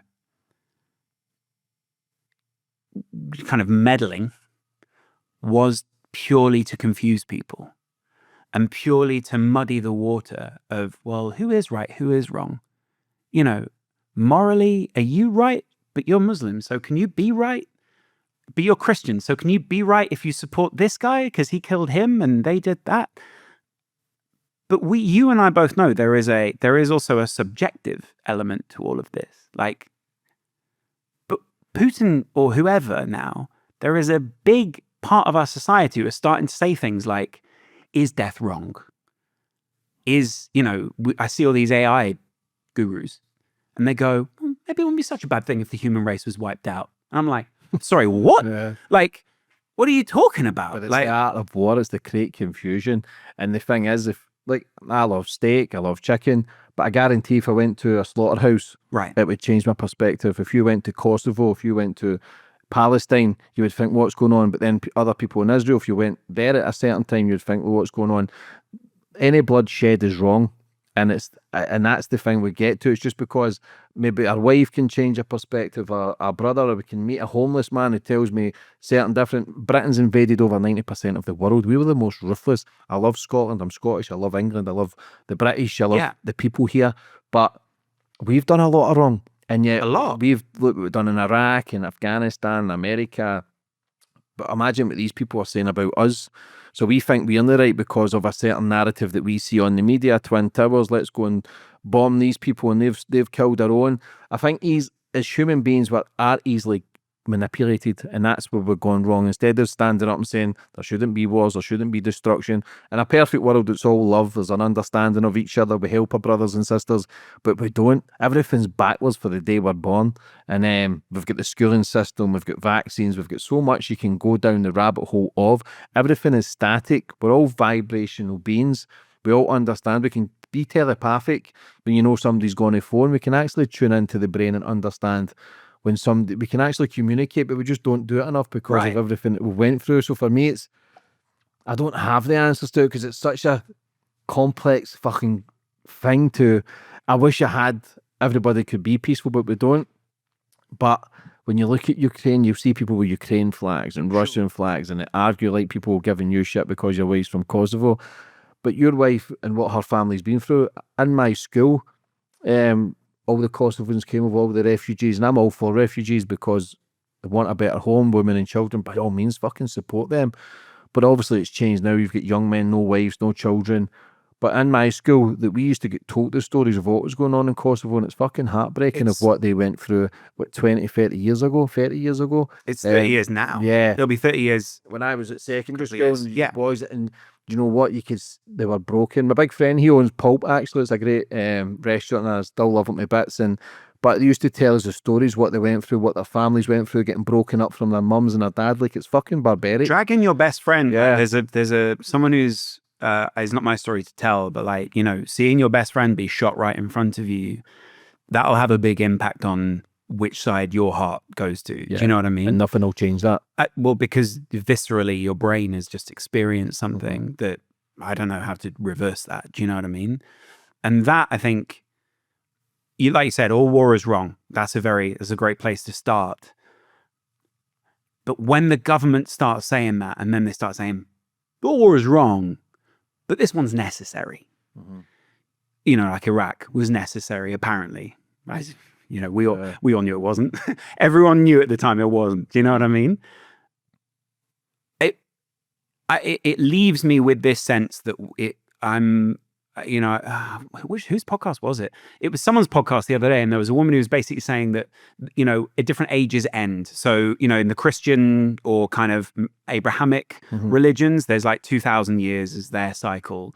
But in somewhere far away is 26,000 years, and there's another cycle there that's coming to an end, and all of these stories will begin to just disintegrate, and we'll see the changing of an age.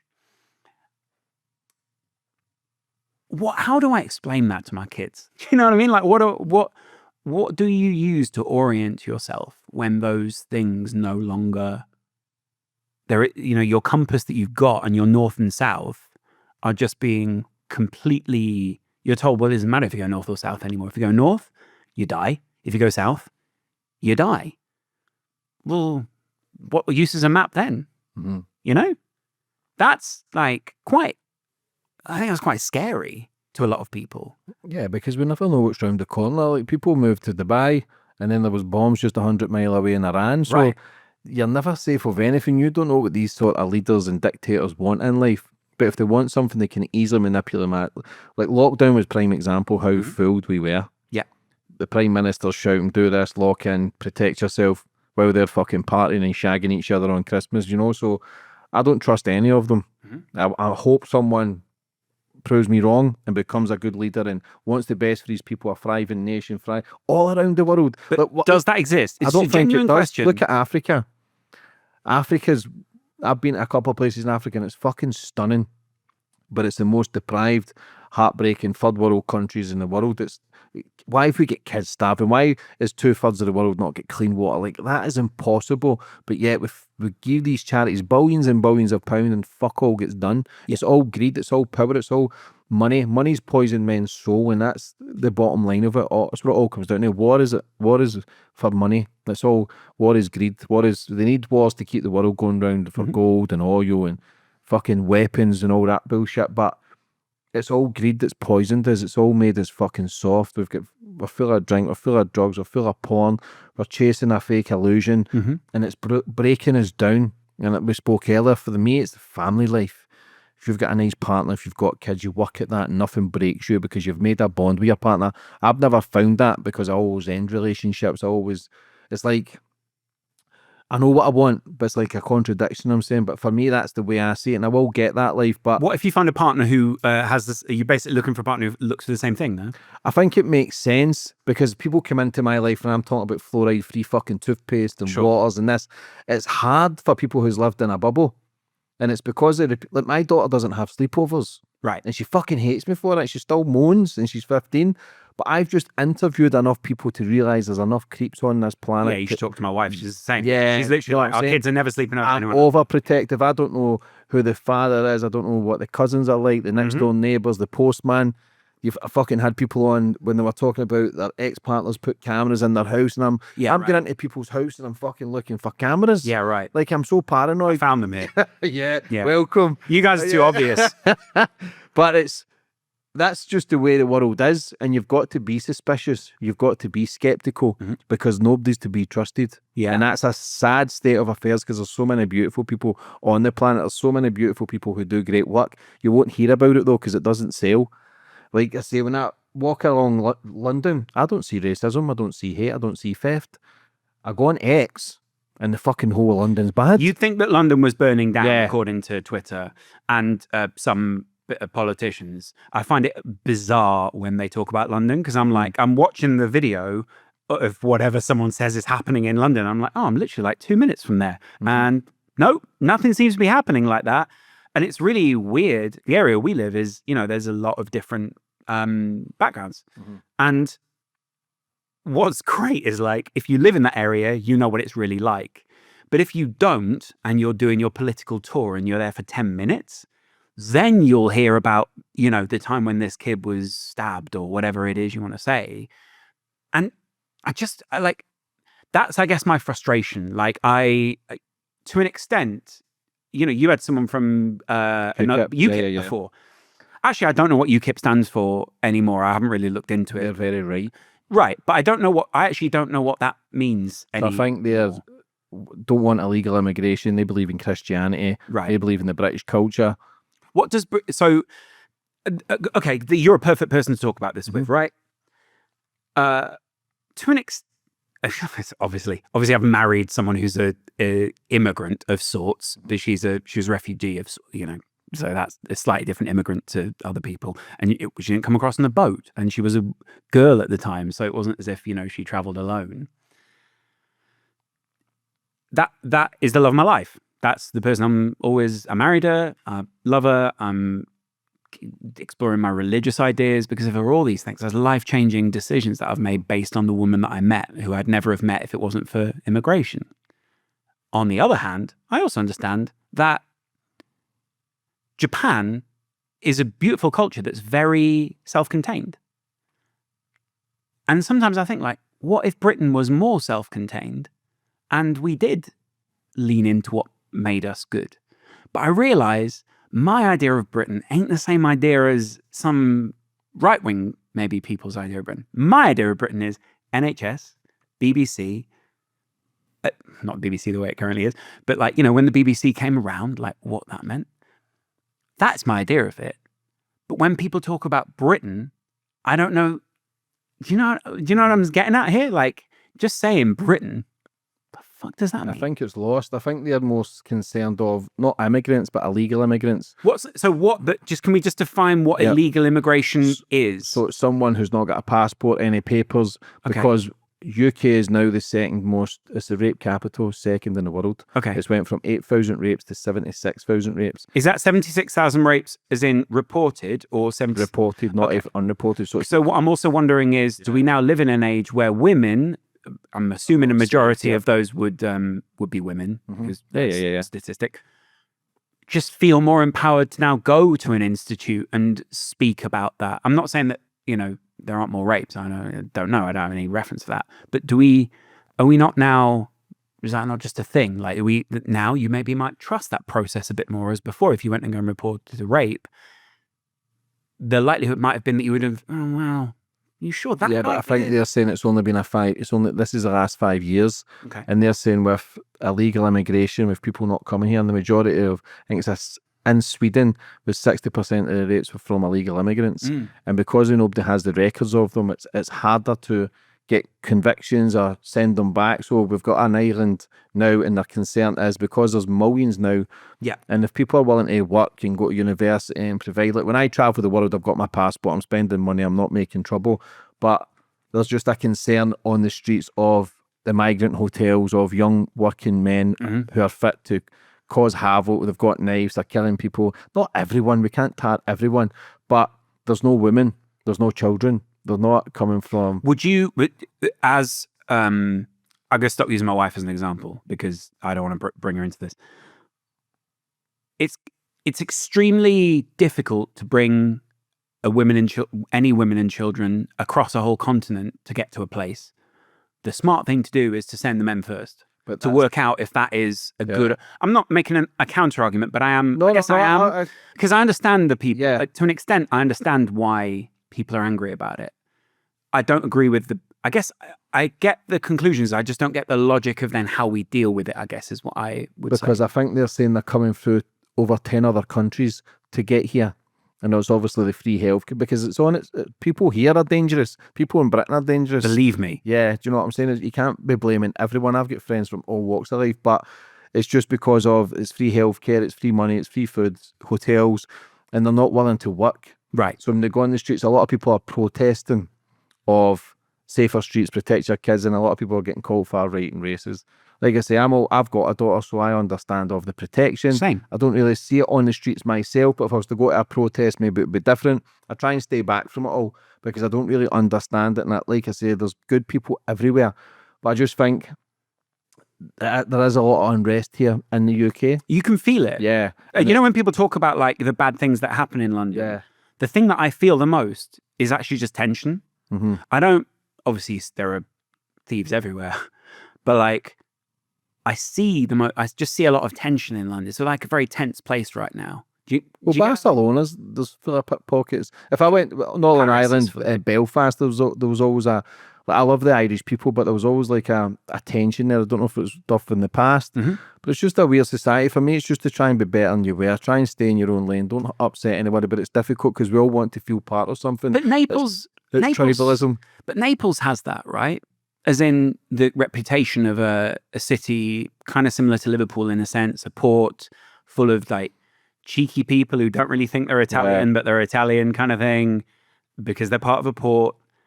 And when I went to Naples for football reasons, everyone went, "Oh, careful, mate. That's dangerous people there. You get your pockets picked and stuff." Cameraman from Goa and I were out till 3 a.m. drinking, partying, having a great time with these people. Yeah. And we were wandering around with really expensive cameras. We wandered around night after night with really expensive cameras.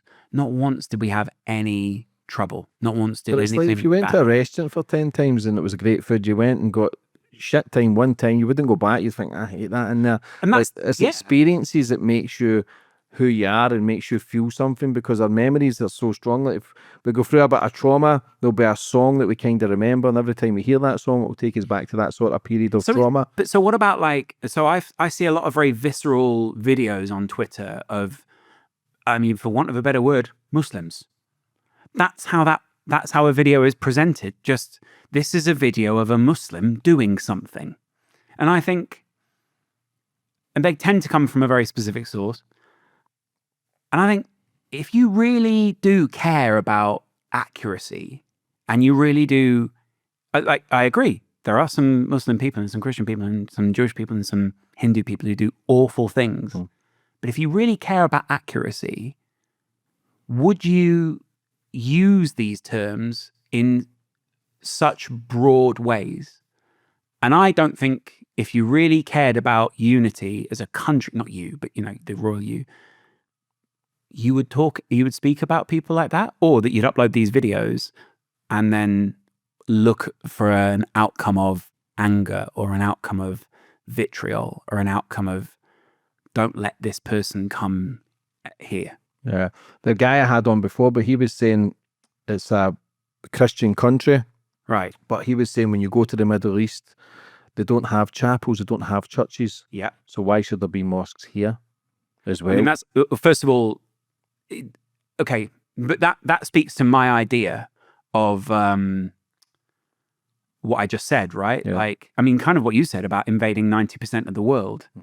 If as a country you invade 90% of the world, you're also kind of inviting 90% of the world to come to where you are. Right, yeah. Well, listen, it's a seesaw.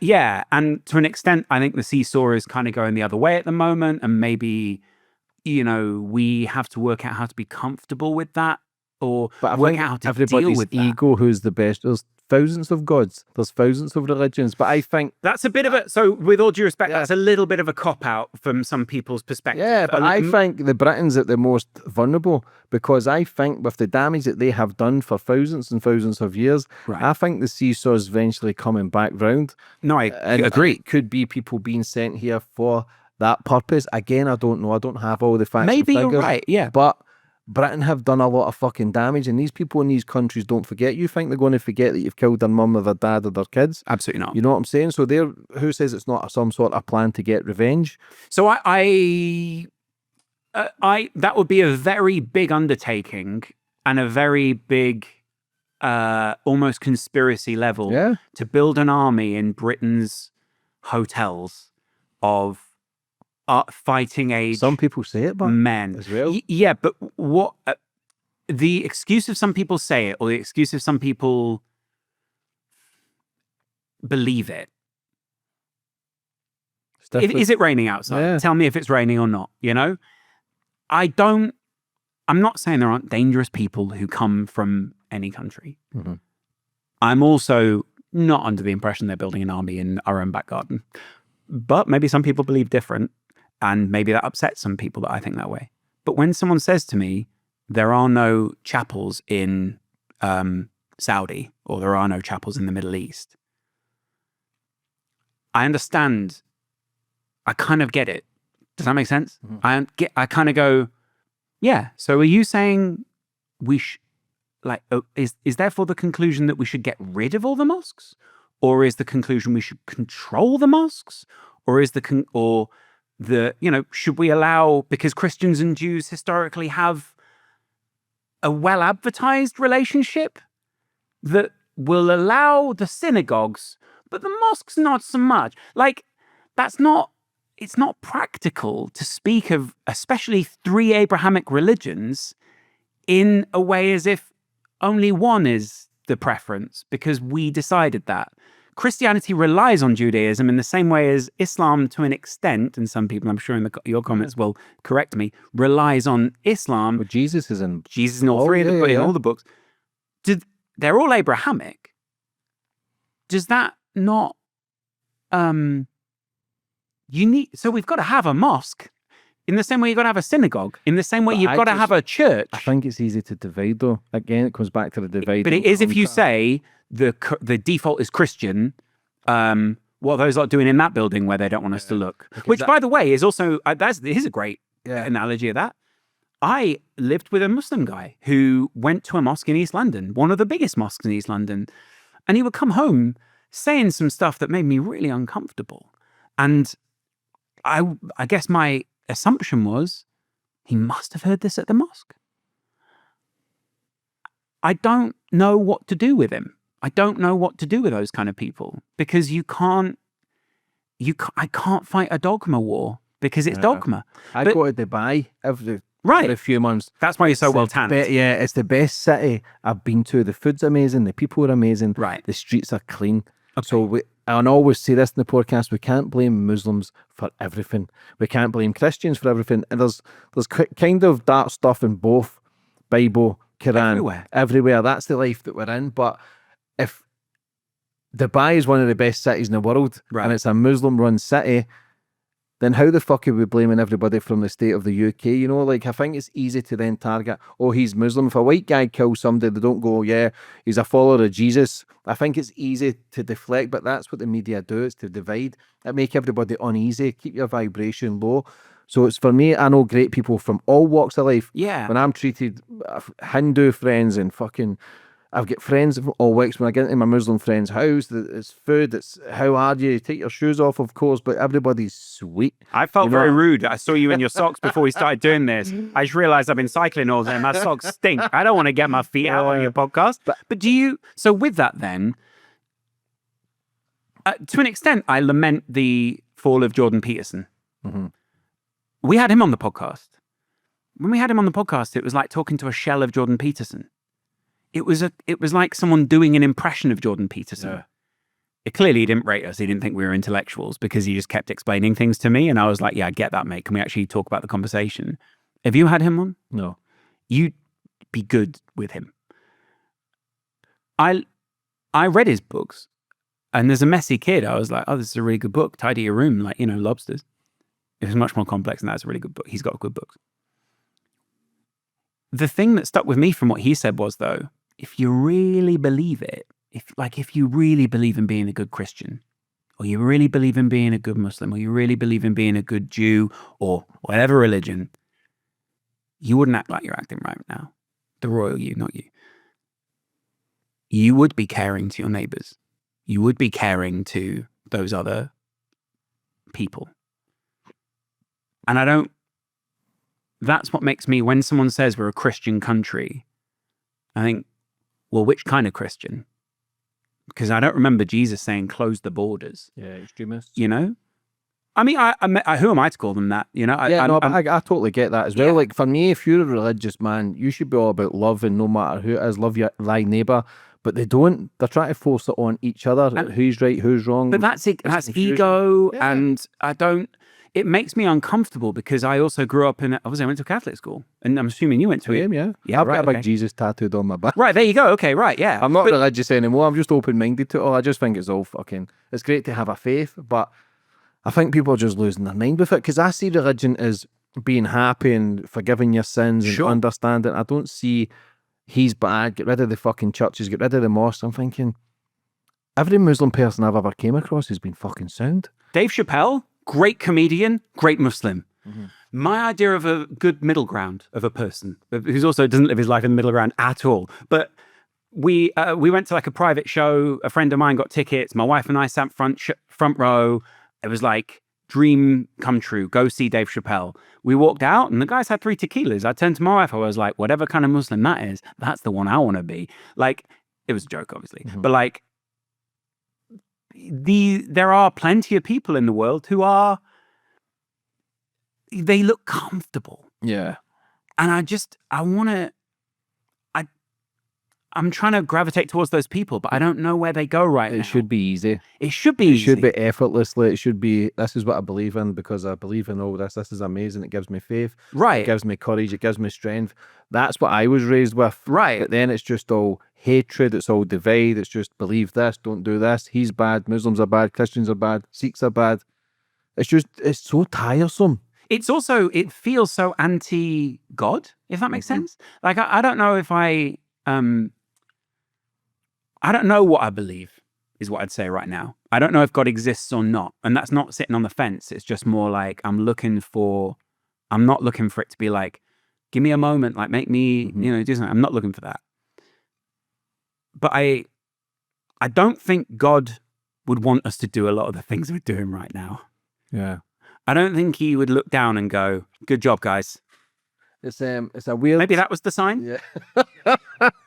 A pair of headphones just fell off the camera, yeah. I just think somebody has created us. I believe in a higher power. I don't know what people say in the comments, believe in Jesus, and I don't know. I'm confused just as much as the next man. There's no difference from having an imaginary friend. You're believing in something that you don't see, but some people who do homeless work and become addicts and change, they take start believing in Christ.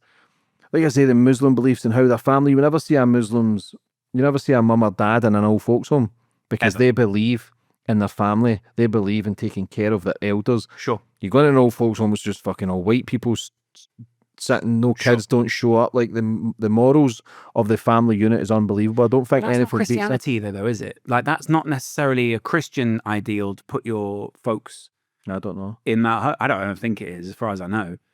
Maybe it says it somewhere in the Bible. Maybe it says it. Just Jesus was like, get 2 for 1. But like, I don't know if that's... For me, religion, the more I look at it, the more I don't watch...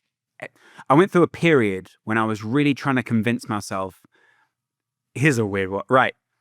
I was really trying to convince myself that I thought, hey, I could be Muslim here. You know? I've married, my wife is Muslim. My kids, we're raising them as Muslims, so they are. I've got to give this a really good go.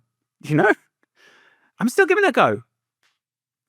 And I went online and went, so let's go find a bunch of guys who make videos about Islam and I'll learn about it like that.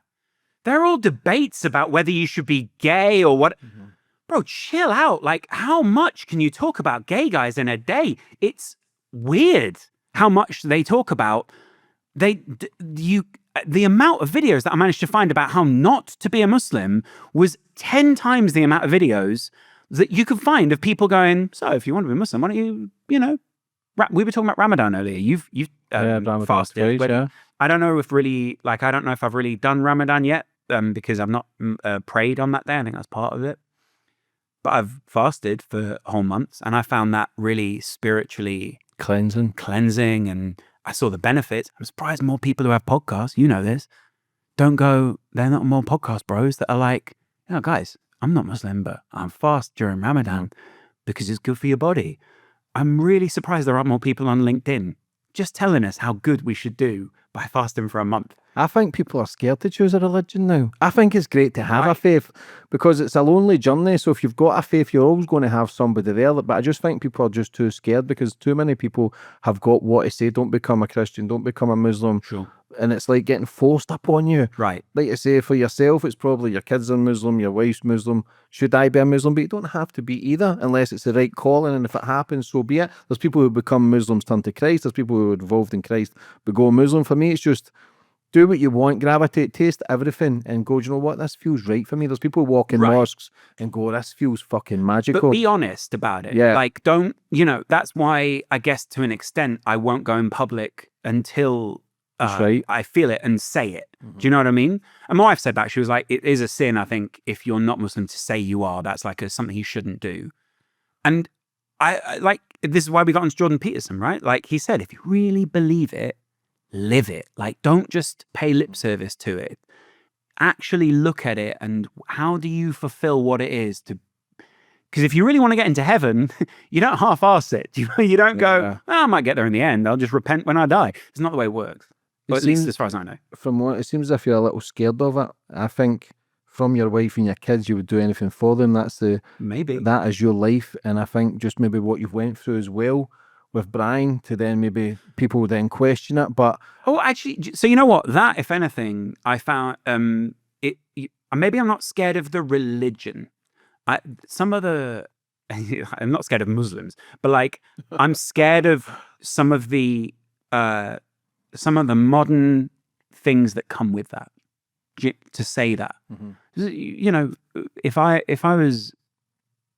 said I was Muslim, I would think, well, does that prejudice someone from UKIP then chatting to me? And there'll be a bunch of people in the comments who are UKIP will go, I've got loads of friends who are Muslim. On a daily basis we talk. Yeah. But fundamentally, what would that mean? Like, because I remember there were some people who said to me, they were like, you're atheist. Like, you can't become a Muslim.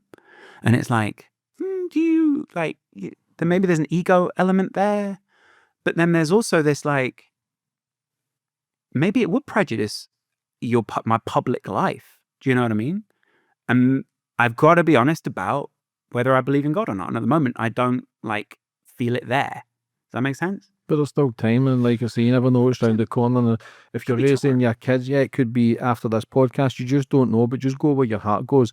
Don't give a fuck what anybody says, and do it for your family, which is so important. 100%. Like I say, people want to be Muslim, Christian. I don't care. I'll support you as long as you're not harming anyone. As you're not fucking running around with Quran and saying, "Listen, you follow me, or else we're not friends." I'm thinking, fuck off. But be who you want to be. I've got friends in all walks of life, and I think you will. I think personally, you already know the answers and you already know what way you're going to go. Sometimes I don't even think you're going to feel it. Sometimes I think it's just having the courage to admit who you've become. Like your identity and what you are. And I think that is my analogy of that is like, I learned to play piano for a little while. David's in a band. What do you play? Guitar. I would go to the piano and I'd read the music, like the basic music, and I couldn't play it in the moment. And then I'd go back the next day and I could sort of play it a little bit better. And then I'd go back the next day and my fingers would know a little bit more from muscle memory and kind of like how it works. Mm. And I kind of feel the same about core life lessons are about repetition and are about that being part of habit almost. And I think religion's probably the same, where if you look every day and you're thinking about it every day, it will just become a part of your life. And that's how it really influences you. The conscious mind, I think the conscious mind is almost the thing that takes you away from being a true version of your religious self, because it just questions things that almost you don't need to question. It's like when you go on the YouTube side of things, the YouTube side is all up here. Like it's all like, go to Speaker's Corner and debate someone. It's like, come on, man. Like, do you really think you're going to find the questions and the answers? I think you'll actually be surprised in the support that you would get if you choose a religion. I think that there's massive support on all walks of life and all sides. Look what Andrew Tate done. And then he became Muslim. Whether it's legit or not, I don't know. But that was kind of what caused the big problem with Brian. Was I think my first comment was like, I didn't believe him, and I don't really know Andrew Tate. but I've had some homophobia from him in the DMs before. But I think he called me Brian's little bitch, called me a fag, called me a homo. He definitely called me like homophobic slurs. Called me. Basically, he messaged me after we made fun of him on one of the True Newses and said I could apologize. I don't think I apologized. And all this kind of stuff. And I remember it was before it was pre the phenomena of Andrew Tate. The blow up. And I remember just being like, well, this is weird. Like, it's another person who's upset by something we've said. And then to then fast forward all those years and see him like kind of enjoying watching Brian's downfall or whatever you want. It wasn't really a downfall, but like that moment, that blip, that was quite surreal to see. And I guess for him, that must have felt, I don't know how that felt for him. Maybe it was a moment, but like, that was really weird. It felt quite surreal to watch Andrew Tate like making a message to True Geordie and like those two going back and forth. That doesn't feel very Muslim. Do you know what I mean? See, when that happened and Brian done that on his live, what were you thinking then? Were you... What, in the moment? Yeah, because you've said many controversial things, and I'm sure people could clip something up of me maybe 4 or 5 years ago and think, look at that. And I think it's how the masses grip it. For me, I think being apologetic, it doesn't do anything any favours, you know? But with your wife being Muslim as well, and you can see a little bit of being uncomfortable, you try to resolve the situation. And I think if you just left after the first comment... Sure. But what you thinking then going through your mind at that situation? Did you realise how deep it was? Well, no, I don't think anyone really realised how deep it was at that point, because it was a very like, it wasn't really a prominent thing we were doing. I think we were streaming at the time, and it was like a very nothing game like Chelsea Genk or something like that. It really wasn't a thing. It was just to fulfill Twitch hours, basically. And I think obviously at the time you go, yeah, maybe let's not go with that joke, because I know that some people are going to see that and be upset. I think what really, cancellation to me, I find it fascinating, mainly because maybe I've gone through it a couple of times with Brian by proxy, but also kind of directly just through saying a few things. And when you're going through it, the unstoppable or the like inevitable feeling that it has sometimes is very... You don't feel powerful in any way. You feel like powerless to stop it almost.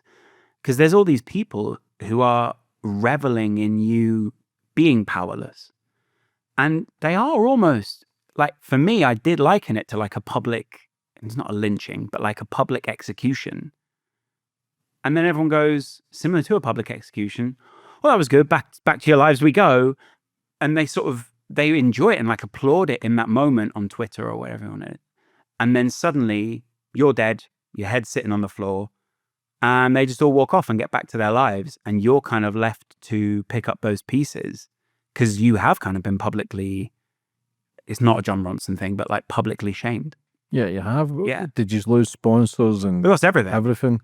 And it put real pressure on the relationship at that point. How was the relationship before that? Well, there was obviously a point where it was fantastic, and Brian and I sort of lived in each other's pockets for quite a long time because we had to almost to engineer the level of like... yeah, it's like an ant and deck thing, in it. You've kind of got to, you've got to be there 24/7. Yeah. And understand the next moves. It's all chess. Because being entrepreneurs, you've constantly got to be on it. You can't take time off. Yeah, and you're always thinking about it, or like you might, you'd always be messaging each other. Ideas and things you've seen online, or like, hey, I've seen this edit, this could be really cool, all these kind of things. And I think I said this before, but like, you've got to do the maintenance on the relationship as well to keep it healthy. And we just weren't really doing that. Like, I think my daughter had been born maybe like a couple of months before that. And you've got to spend time with your family. Family is really important. But it had meant that I'd kind of taken a little step back at that point. And I think if Brian was struggling with it and he had a lot going on his plate at that time, understandably, he wasn't quite able to like manage everything at once the same way as I wasn't. And some people say like, oh, Laurence, I hate him. I don't want him on the podcast. You can see like stabbed Brian in the back or whatever, because Brian and I have never really like, we could probably do a podcast tomorrow and do a very interesting podcast unpicking our own relationship. I don't think we're quite in that place to do that. But we weren't in the place one-on-one to be able to just patch things up and make it through. Mainly because we also had different ways that we would have approached solving that situation. And also because we were just publicly being absolutely, every day was just relentless for about a month. There were like guys who came to my flat and said, I'm here to like fight you. I'm here to show you what a real Muslim is. And then I messaged one of them and was like, oh, I'll come outside. We can talk for 10 minutes. And if you still want to fight me, then we can fight. And he was like, oh, I didn't think you'd reply. Like, I just was saying it. But to sponsors, it all looks the same. To sponsors, it's just, and especially if Andrew Tate's had his say, it's just a barrage of just get this guy at PokerStars. How can you sponsor this guy? At Gymshark, how can you sponsor this guy? And you're just very vulnerable. You're very like exposed. It's just such a unusual feeling. You know, you're watching all your money or the potential that you can have just evaporate. It's gone. How was your wife with it? Very supportive. How long were you married then? See, that's a true Muslim. Right. You know, that's a true Christian. I forgive. He's done bad. I forgive. Not somebody out to lynch him. Yeah. Do you know what I'm saying? And I think, like, you know, there's a reason you marry someone is because they understand or they try their best to understand you. Just, she was trying to understand where I was at. And it was it's uncharted territory for anyone because the people who have been cancelled, almost by the nature of getting cancelled, don't go out there and go, well, I was cancelled. I best go and publicize this. Like, they're pushed to the fringes of society, and the people at the fringes almost go, come here. Will you represent the fringes now? And so I saw Brian like get pushed towards the people who were not Muslim, towards those people who like hate Muslims. And they go, no, you said the right thing, Brian. Like, you're right. Like, they do just want to blow themselves. Like, you're right. And those people like welcome you in because it's like, great, more amplification for our messaging. You've got a side. Yeah. But a lot of people choose that side because they don't have anyone. Or they have no choice. Yeah, they have no choice. Mm-hmm. And Brian and I, we were both very isolated at that time. And, you know, I'll admit to not being as brave or forthright because first of all, I had new kids. Secondly, I felt very exposed. And I felt that the way that we chose to handle it between us had left us in a degraded status of our relationship. And I would not say that's wholly on Brian. I take responsibility for the way that I acted towards him in that time as well. Like, I was trying to save what we had and like try and keep it together. But we could have dealt with it better as a team. But I think also because of the trauma of him being cancelled before, again, I can't really speak for him, so I can't assume it. But what did he get cancelled before for? The DMs that he... Oh, the dildo shit? Yeah. How can he get cancelled for that? Well, I think that was like even if you don't get cancelled, it's still public humiliation or it's an attempt at cancellation, or you see how many people really... Things come out in the wash. Mm-hmm. And that, I think that brought a lot of that back. It certainly brought it back for me, so I don't understand why it wouldn't bring it back. So what was that? He was talking to a bird and he was saying, use a dildo the way I like it or some shit? Yeah, like any guy who's probably got an erection, like you start to say some mad shit. Do you know what I mean? Like, whether people creepy or cringe, but I don't see a cancellation in that. But again, it's a public humiliation. How did they actually get over that? I think he had a lot of... I'm sure they got somebody on. I remember watching it and I was he had Stephen Tries. It's a good concept to do. Fuck it, just nail me and get it over with. Yeah. But that was like, but what about the video? Like that's kind of my point. Like he had Logan reached out at that time and was like, bro, we've all said some stuff when we're fucking horny. Do you know what I mean? Like if people could see my DMs, I think Mike, who's on Logan's podcast, was like, yeah, I've said way worse to some girls. Like fucking, I'm just trying to get myself off. And so I think every guy in the room sort of went, yeah, well, we've all said some mad shit to a woman at some point. Or like, we've all said mad shit because we wanted to just... But why would you say that on DMs? Like, that's that schoolboy era. But I think that was kind of what felt very... Again, it's not really my story to discuss it, but I remember I made an offhand comment at the time where I said, how stupid was that? And it kind of... I saw the devastation in his eyes of like, come on, man, like, I know. Why are you saying that? You don't need to land another blow at this point. And I think we all understood that as a group, that we were quite a tight-knit group at that point. And it helped that there were some people who were famous and in the public eye who kind of went, yeah, I've said some stupid shit. Shared over it a bit. Yeah. How many was in your team? Freelance, like 10, 15 people. So on the weekend, you'd have like cameramen come in. editors, vision mixers, technical guys, and it became like an expanded team. But obviously day to day, probably like Brian, the editor, which was Gio at that time, and Gio's now Logan's editor, and the camera guy. So, but that's the core, and that's kind of how it had been built to be lightweight or like low touch. How many channels did you have? We had, I mean, Brian had Pain Game. I think he had True Geordie. I think we had XO at one point. We had True Geordie 2, whatever you want to call it. So lots of like 4. Did you have any channels? I'd set one up, but I didn't really. Why did you not plug that? Not knowing for maybe a back kind of, if anything goes wrong, I've got something to fall back on. You never really had a backup plans, but is that because you were just flying? We were flying. Brian, I think I always struggled. I've struggled in my life a bit with people pleasing, maybe, and trying to like, fulfill our goal. Mm-hmm. And I think I always worried that maybe Brian would feel like I was like trying to build my own thing off the back of his momentum. And like you said, like maybe I don't take the credit for what it is that I contributed. Yeah. And but in retrospect, that almost makes it a lot easier then for other people to also take away the credit. Whereas if I try and take the credit, or I publicly just go, yeah, I built that, I did that, then it makes it a lot harder for people to disconnect you from the success you've had or the good influence you've had. And I think I did do a video. I made like one brand deal with one video was a trip somewhere. And this was like ages ago. And it got like 150,000 views. And I remember being like, oh, okay. Like I didn't see the power that held because I thought, in your the hot hand fallacy, right? It's like you go, yeah, I'll do that again sometime. But maybe I should have built on that. That's probably like But hindsight's always a wonderful thing. You never know. Do you know what I mean? Like you're always... Yeah, like I'm always looking back and going, I wish I'd supported this or done that. So after that, then with the comments about the suicide bombers, like what happened with the relationship? Did it just fizzle straight away? Because I watch your videos still when you were talking in your interviews. It's just your loyalty because you don't want to shit on someone when their world's falling apart. I'm the same. Like I never done any videos on it. I don't do videos of people's misery. Sure. Do you know what I'm saying? It's not my. But you do think it's as it fucking is, I have to be honest. You do think about jumping on the bandwagon because you know it's going to create views. It's just not my style. But how was the relationship? How did it take? Was that it gone then, done? No. Like we spent in my mind, I went, okay, we can still recover this.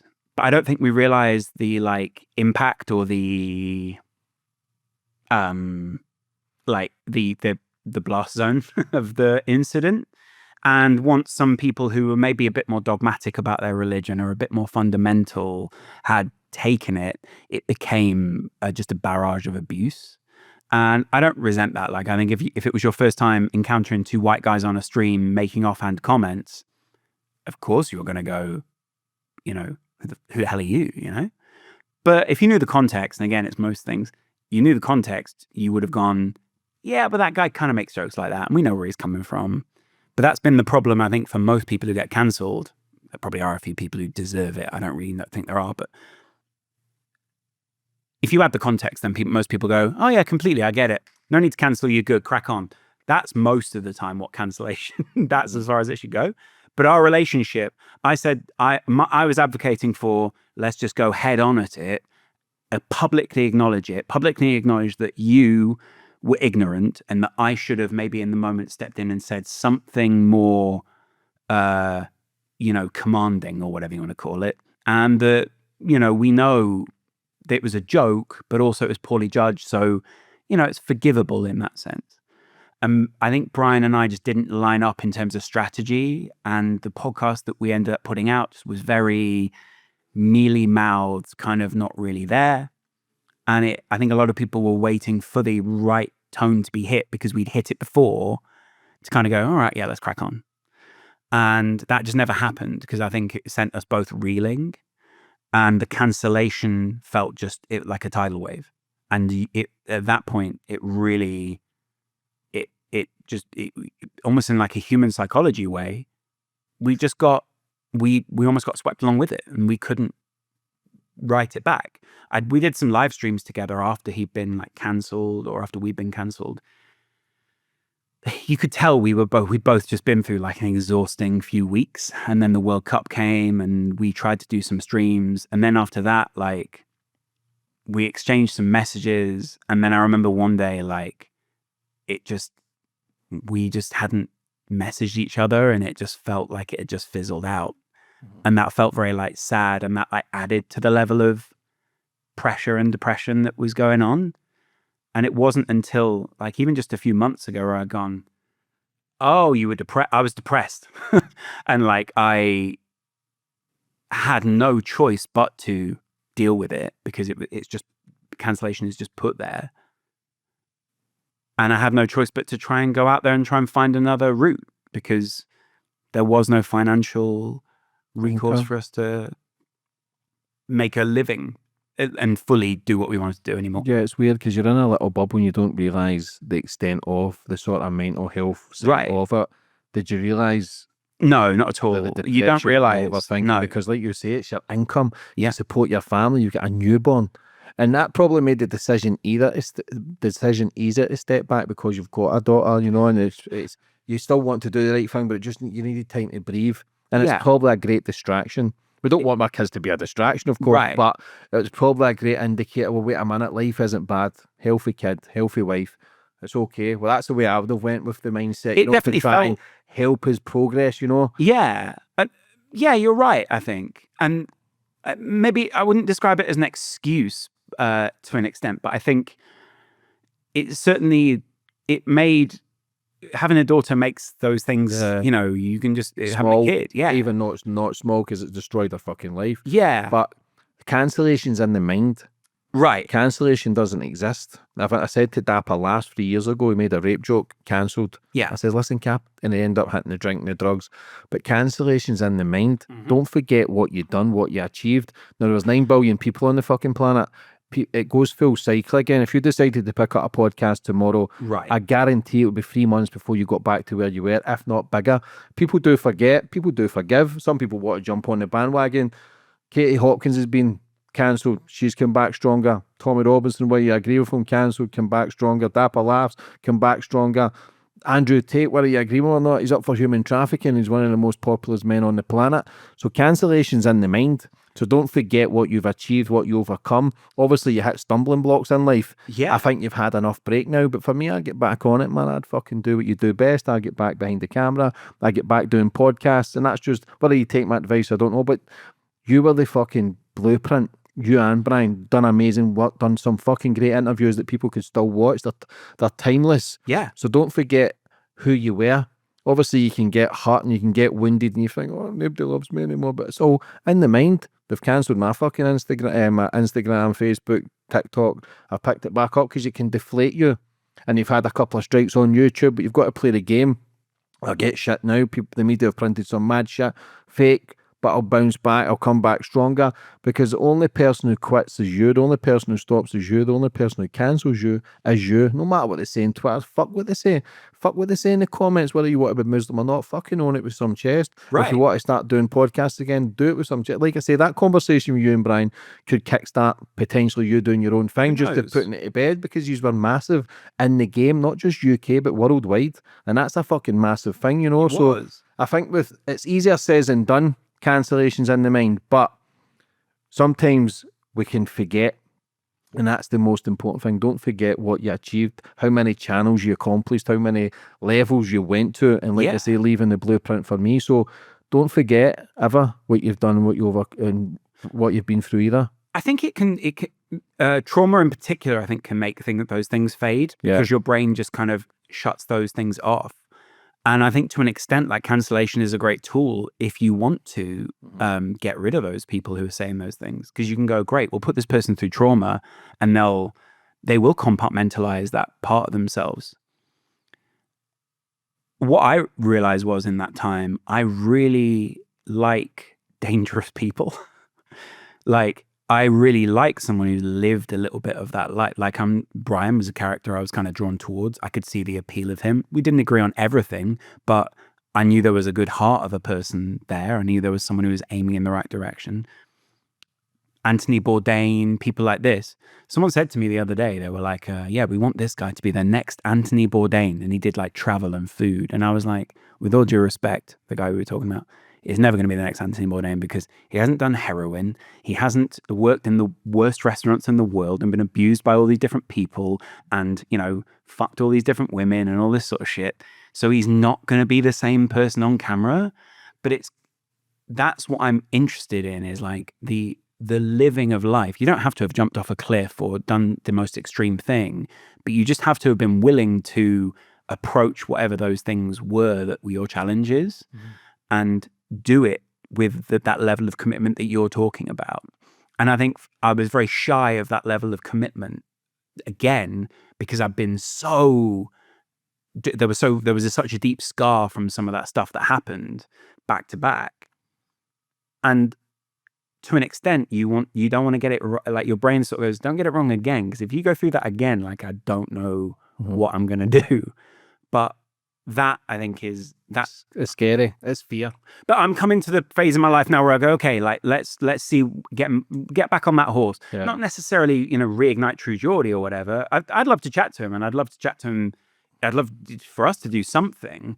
But the goal was always that I'd help Brian build his thing, and then I'd go and build my thing, and that like I'd healthily contributed to someone else's life dream, which is to be Joe Rogan in the UK. And then I would have like similar to what I guess Joe Rogan's universe has. You got all these other comedians, you got Theo Von and all those guys. But the stumbling block stopped that velocity from happening. But like you say, it's getting back on the horse. That is possible. 100%. Having that conversation, you don't even know, like I say, Brian sees this. It might spark something. He's still doing his stuff. His videos are still decent. They're still doing good but numbers. It's like a little spark goes out. You become complacent sometimes in your journey. Right. But the only thing about the Americans, they help each other. Oh. Who do we know in the UK? We're sitting with each other, subscribe to him. Joe Rogan's built more millionaires and more podcasts than anyone. Yeah. We don't do that in the UK. No. I don't. It's all competition. I'll try and help people. I'll give people connections. People have come on this podcast. They've got book deals, movies. They've done other things. Yeah. Just because other people have contacted them. But for an industry, we don't help each other enough. We're not sitting in each other's podcasts. We're not building each other up. That's the Industrial Revolution. It's fucking madness. That's old history. And again, when people talk about being British, there is an element of that. Do you know what I mean? It's like the kind of people would almost like I had the benefit once of I was cancelled, and it I was no, like put it this way, I mentally gave in to the cancellation that happened when I made some kind of poorly judged jokes about a charity football match on a live stream, and someone else clipped it up and they kind of white knighted themselves by going, look at this guy. He hates X, Y, and Z. And they kind of very tightly clipped all this stuff up. And it became quite a big thing. And at the time, we couldn't really respond, Brian and I, because we felt that the guy who had done the clipping had a long-term strategy to basically just try to completely take our legs out. And he'd go for me, he'd go for Brian, he'd go for anyone associated with us so that he could become the top podcast dog. So we just left it. And essentially I had to eat that cancellation, and it impacted quite heavily on my own self-perception, right? And that had a big impact on how I felt about myself for years. But that was a win for that person, because I stopped doing certain aspects of my own personality or the thing I'd wanted to do online because I was scared of the impact that it would have. I was scared that someone would come back and try and cancel me or try and do all those, like try and do what they did again. That trauma was quite deep. But look where your life ended up. You ended up giving up on yourself, basically. But that, and that's where I was going with that. Essentially then, I lost a huge element of who I was in saying I like dangerous people. I don't, obviously I'm not going to go to a prison and go, let me find the nearest murderers. But like, you want those men in your life who have got a little bit of that in their eye, but they just know how to control it. And like, that's why I liked Frank Mir when we interviewed him on the podcast. It was like, this guy could grab my neck right now and snap my head. And he doesn't. He chooses not to. That, I think, is having strong, competent men and humans, or women. It's really important in your life to see that that is possible. Yeah, it's having that grit. Yeah. It's grit, so important. all those things. Fuck's sake, look at Mike Tyson. He was a convicted rapist. Right. And people still love him. Right. I'm not saying fucking do that and come back from that, but cancellation, again, is in the mind. It's how you let the noise drain your energy. It's how you then see the world that nobody loves. And it's all bullshit. People forget easily. Right. So it's yesterday's fucking newspaper. So again, it's straight back on the horse and start fighting. But sometimes it's good to take a break, because I guarantee, because you've went through, it will not ever affect you again, no matter what's round the corner, because you've already felt it. It's like more layers come over you. Right. You think, so fuck, but you're a father, you're a husband, so it's time to then do what you do best. Yeah. You know, how was sorry for asking, but the Philly and Chunks, you were the producer of that, weren't you? Yeah. Philly's going through his shit. But again, I'm on the fence. I don't know until everything's out, then you can make judgment. I think people are too easy to jump on the judgment train with only one side of a story, you know. But how was that podcast? Well, that podcast was incredible. Like, as obviously, how did you get that gig? I obviously had the fallout from the True Geordie situation, and then the team who deal with them reached out to me and said, "Will you help us?" Essentially, and to build a podcast, because you're a good conversationalist, or whatever you want to call it. And both of those guys, I think Chunks knew me more than Philly did, but we ended up having we had multiple meetings. And then obviously it was big because they were both two really big, massive celebrities. Basically, they're bigger than celebrities. I think people don't realize how big, particularly Chunks, is in terms of his following and just people who listen to him, and also how much he deserves that. Like, I've seen the amount of work that he puts in behind the scenes and the kind of guy that he is. And I think you can kind of just assume things about people. I've really enjoyed watching the people that I've worked with, including Brian, doing their craft, and he's really good at that. And then we just built that podcast. And then, it was going to go, there were hopes of tours and all kinds of things. And I don't know now where that, well, obviously I know where the podcast is, and it's anywhere, but I don't know where that situation in Australia sits, because, who you meant to talk to, you can't just call the police and go, "Hey, what's going on there?" Do you know what I mean? And also, people can't talk about things to just random ex-producers of podcasts. So I think it was kind of a painful situation, because I felt someone was being, my biggest takeaway from that was how much glee some people took, again, in the UK, out of just a bad situation happening and being part of the industry. Obviously, the outcome is potentially that someone is going to get convicted of a very serious crime. What my belief is of that is almost irrelevant to the situation of, should therefore Twitter have a gleeful day or a gleeful week around someone being arrested in another country and potentially having a very serious conviction? That to me all felt quite distasteful. And it's kind of a British thing, it feels like. I'm starting to think you're the Grim Reaper, man. Every cunt you come round, you get cancelled. Well, so that was like, I should have maybe hesitated before I took you on the podcast. That was one of the jokes at the time, was people were like, "Oh, this guy picks people." But again, that kind of, like you said, cancellation comes from you not controlling your own story, and not being in control of that is a very unusual feeling. Do you think you felt as if, maybe not you, but you become sort of untouchable because your streams used to get 30-40k live? A lot. That is mega. Yeah. It was, at one point it was 100,000 people would be watching. You're joking. On YouTube, that was. Some people are getting 50 million, 100 million contracts now for that. But yeah. Do you think there's an element sometimes you think you're too untouchable because you've said things and got away with it in the past? Not so much you, but Brian, where... Well, so we both kind of said things, but kind of at different ends of the political spectrum. And the right, weirdly, was much less likely to cancel something that you said on the left. They were just likely to just give you a bit of abuse. Whereas I feel like cancellation initially back then was much more of a left-wing thing. Or at least it was kind of perceived that way. So I was much more less likely to get cancelled because I was more left leaning. Yeah. And I was basically saying hey, give everyone a bite of the pie. and it's very hard to cancel someone for that. Do you know what I mean? Do you think you've changed a bit now from the left? I just think similar to the way that you and I are speaking about it, it's become a lot more muddy as to to what we think and what we feel. And,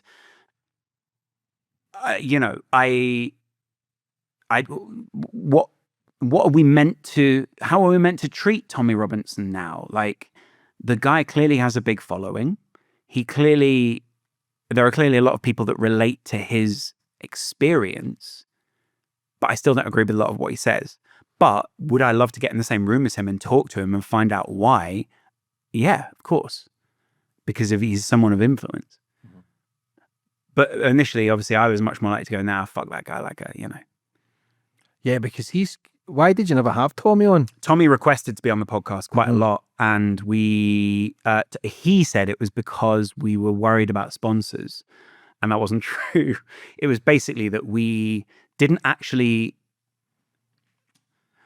feel that it would have been productive, should we say, to have him on, because we didn't have a good grounding or anchor as to where we thought we could ask him meaningful questions.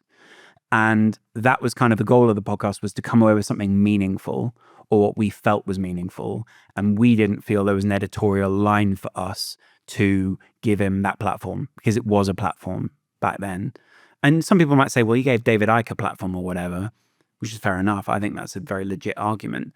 But I in particular, and Brian, didn't feel that we could have had a meaningful line of questioning to come away with something, rather than just allow him to say what he wanted to say.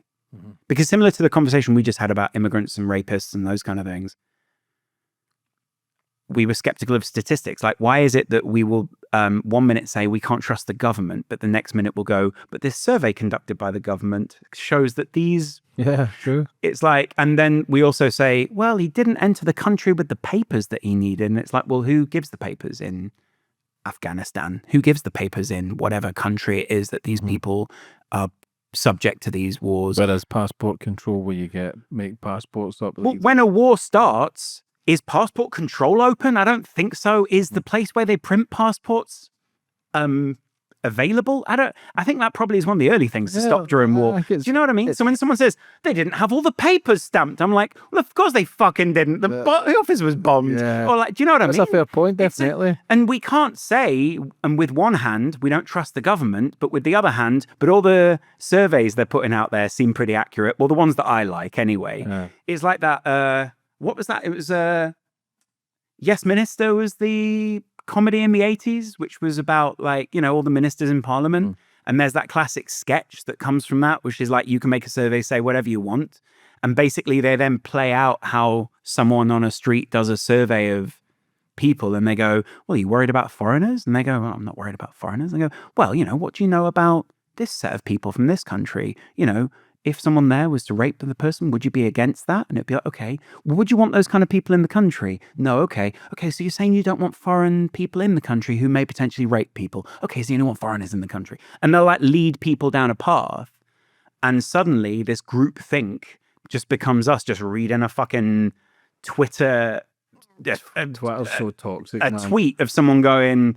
yeah, the foreigners are the problem. And it's like... yeah, Twitter's toxic, man. You know. See, when they was going through the one with like Conor McGregor and Tyson Fury as well, like, are these planned? Like, these are the biggest names on the planet. So yeah, right. Does it help business though, or does it jeopardize it? Like, obviously, there's no such thing as bad publicity, they say, but... no, but you get a lot of eyes. Yeah. I think the Tyson Fury one was like a happy... what can you say? Like a happy mistake. Like, no one set out to like piss him off. But I think also... at the time, Tyson was pretty, I was just smelling his own farts a little bit, maybe. Because it got a lot of backing for that, Brian. It got a lot of backing. But mainly because the public felt the way that Brian was expressing it, right? They felt like, yeah, actually, we do want to see the big fights, and we feel like you are dodging that. And, you know, whether that's a legit point or not, and whether it was Brian's position to do that, I don't know. But maybe with a prominent platform like the Pain Game or whatever, who's the best place to do it. The McGregor, I think Brian had, they hadn't had any interactions at that time. And I've got to admit, I did feel a little bit unusual that we were just covering only his controversies rather than maybe doing a bit of the journalistic element of it. Mm. But also fighters live in a very one-dimensional world, basically, which is I'm either the good guy or the bad guy in this world. And if you challenge them as the good guy, then they'll think you're the bad guy. Conor McGregor on his up, man. I loved him. I loved the law of attraction. I loved what he was achieving, but what he's up to now is fucking nuts. It's pretty, but also it kind of goes, he's trying to do the politics. And I feel like maybe it comes from some of the cancellation that he went through or some of the pushing to the periphery. Mm-hmm. He got pushed to the edge and now he's kind of, I think he's a bit untethered. I don't know if I can judge it because I don't really take in. Honestly, that's the way he presents to me. Yeah, I used to listen to him speak and I thought, he is on it. Everything he says came into fruition. Right. It was so switched on. The Mayweather money does change people. I think 100%. But they say it doesn't change people. They say it just shows people's true versions of who they are when they get money, which is probably a better version. I don't even know if that necessarily feels true. I feel like everyone, you're always living in the true version of yourself, like whether you have the money or not. But maybe there's maybe the person's desires come out more, and like as a society we treat desires as truth, and I'm not quite sure why. How's life been then since all that? Like is that you sort of rebuilding? Yeah, trying to. How long ago was this? 2 years? 2 years, and like I said, I think you get to a point where I was maybe depressed, I would argue, for about a year. But that's not really medical. I think it was just like a realization probably about 18 months after the thing. And then you sort of go, okay, so I was kind of you are never quite in touch with what's really going on when you're depressed. And you don't realize it. You can't see that. Mm-hmm. You can't look through that. And so that had a big impact. And then since then, I've been trying to build on where we were at. But what's weird is obviously there were a lot of people who were like, yeah, we'd love to work with you. But there were also some people who treated me like I'd just come out of Chernobyl. And it was sort of like, whoa, put that guy behind an iron curtain. Fuck them though. No, and that was kind of my point, was like, there were some friends of mine, I'm not here to settle any scores, but there's some friends of mine who I would have thought at that time, I was like, I can rely on you. And I couldn't. And some people would think that's Rory and Adam and Booby. I'm not talking about those guys. I'm talking about people in the industry where I thought, okay, if I ever lose this, I can come to you and you'll have my back. And they just turned their back on me because it was just that they were advised by other people. Again, it's all mental, the cancellation. But what's interesting about cancellation is it's not just you who has to believe it. If someone else believes it, that you're cancelled, you can't do that either. So for a little while, well, we can't work with you because of what you said about these guys. And I'm like, well, I didn't say that and I didn't endorse that. And do you know what I mean? And so I had to work through that whilst like you said, I still felt a sense of loyalty to a person that I thought had been wrongfully pushed to the edge. So I spent a long time balancing those two things out. So not slagging him off, but also not endorsing what he said was a hard balance to have. Yeah. And that was very heavy on my shoulders for a while. And the big indicator was, I don't know, have you ever spoken to anyone about hair? This is what I think is hilarious. Stephen from time to time. Yeah, right. Okay, yeah. A lot of experience. What do you mean hair? Like hair? Yeah. I'd grown my hair out. Yeah. And I grew my hair out for about 18 months after that happened. But I was already doing it before all this happened, right? It's probably about this length when we were cancelled. And for some weird reason, in my mind, I just wasn't willing to cut my hair. But I was obsessed with not cutting it. And I remember being I've just got to find a way to just keep it. And so in the end, I gave myself a mission privately, and this wasn't a public thing. I grow it and donate it to a charity that made wigs out of the hair that you have for people who were going through chemotherapy, because my own dad had had cancer and I hadn't seen him lose his hair to an extent, but I had just seen the impact it has on your body. And I felt that was something that I just wanted to do. But it kind of it was weird. It was as if the hair carried that energy with me a little bit like radiation or like kind of like that. Not like radiotherapy, I'm talking about Chernobyl. By no means of, I think cancer therapy looks really hard. And it was when I cut it, I remember that day just feeling like, wow, even now I kind of get goosebumps just thinking about it. Like it felt as if I just moved a whole load of stuff off my shoulders and it had just been sitting there for a very long time. And I'd kind of like, mentally, I'd subconsciously moved that Flip off. the chapter. But it felt like that represented something. I think that was like a shield, or there was some sort of connection to the trauma that you were going through. Maybe it's down to, you could attribute it to a few things, like, because you could also say it's like that, is it Sisyphus who like pushes the boulder up the hill and he's willing to carry that weight forever? You could say it's a Samson thing where your power's in your hair. You could, however you want to say it. For me, it was that I didn't believe that maybe mentally, I didn't believe I was worthy yet of getting out of that period because I hadn't resolved it. And I really struggled with the idea of worthiness in that time. I think you linger too much in your pain. My wife says like I ruminate. Overthink it. You fucking, I wouldn't say you don't embrace it, but you're in it too long. And it's easy for me to say, and you're loyal.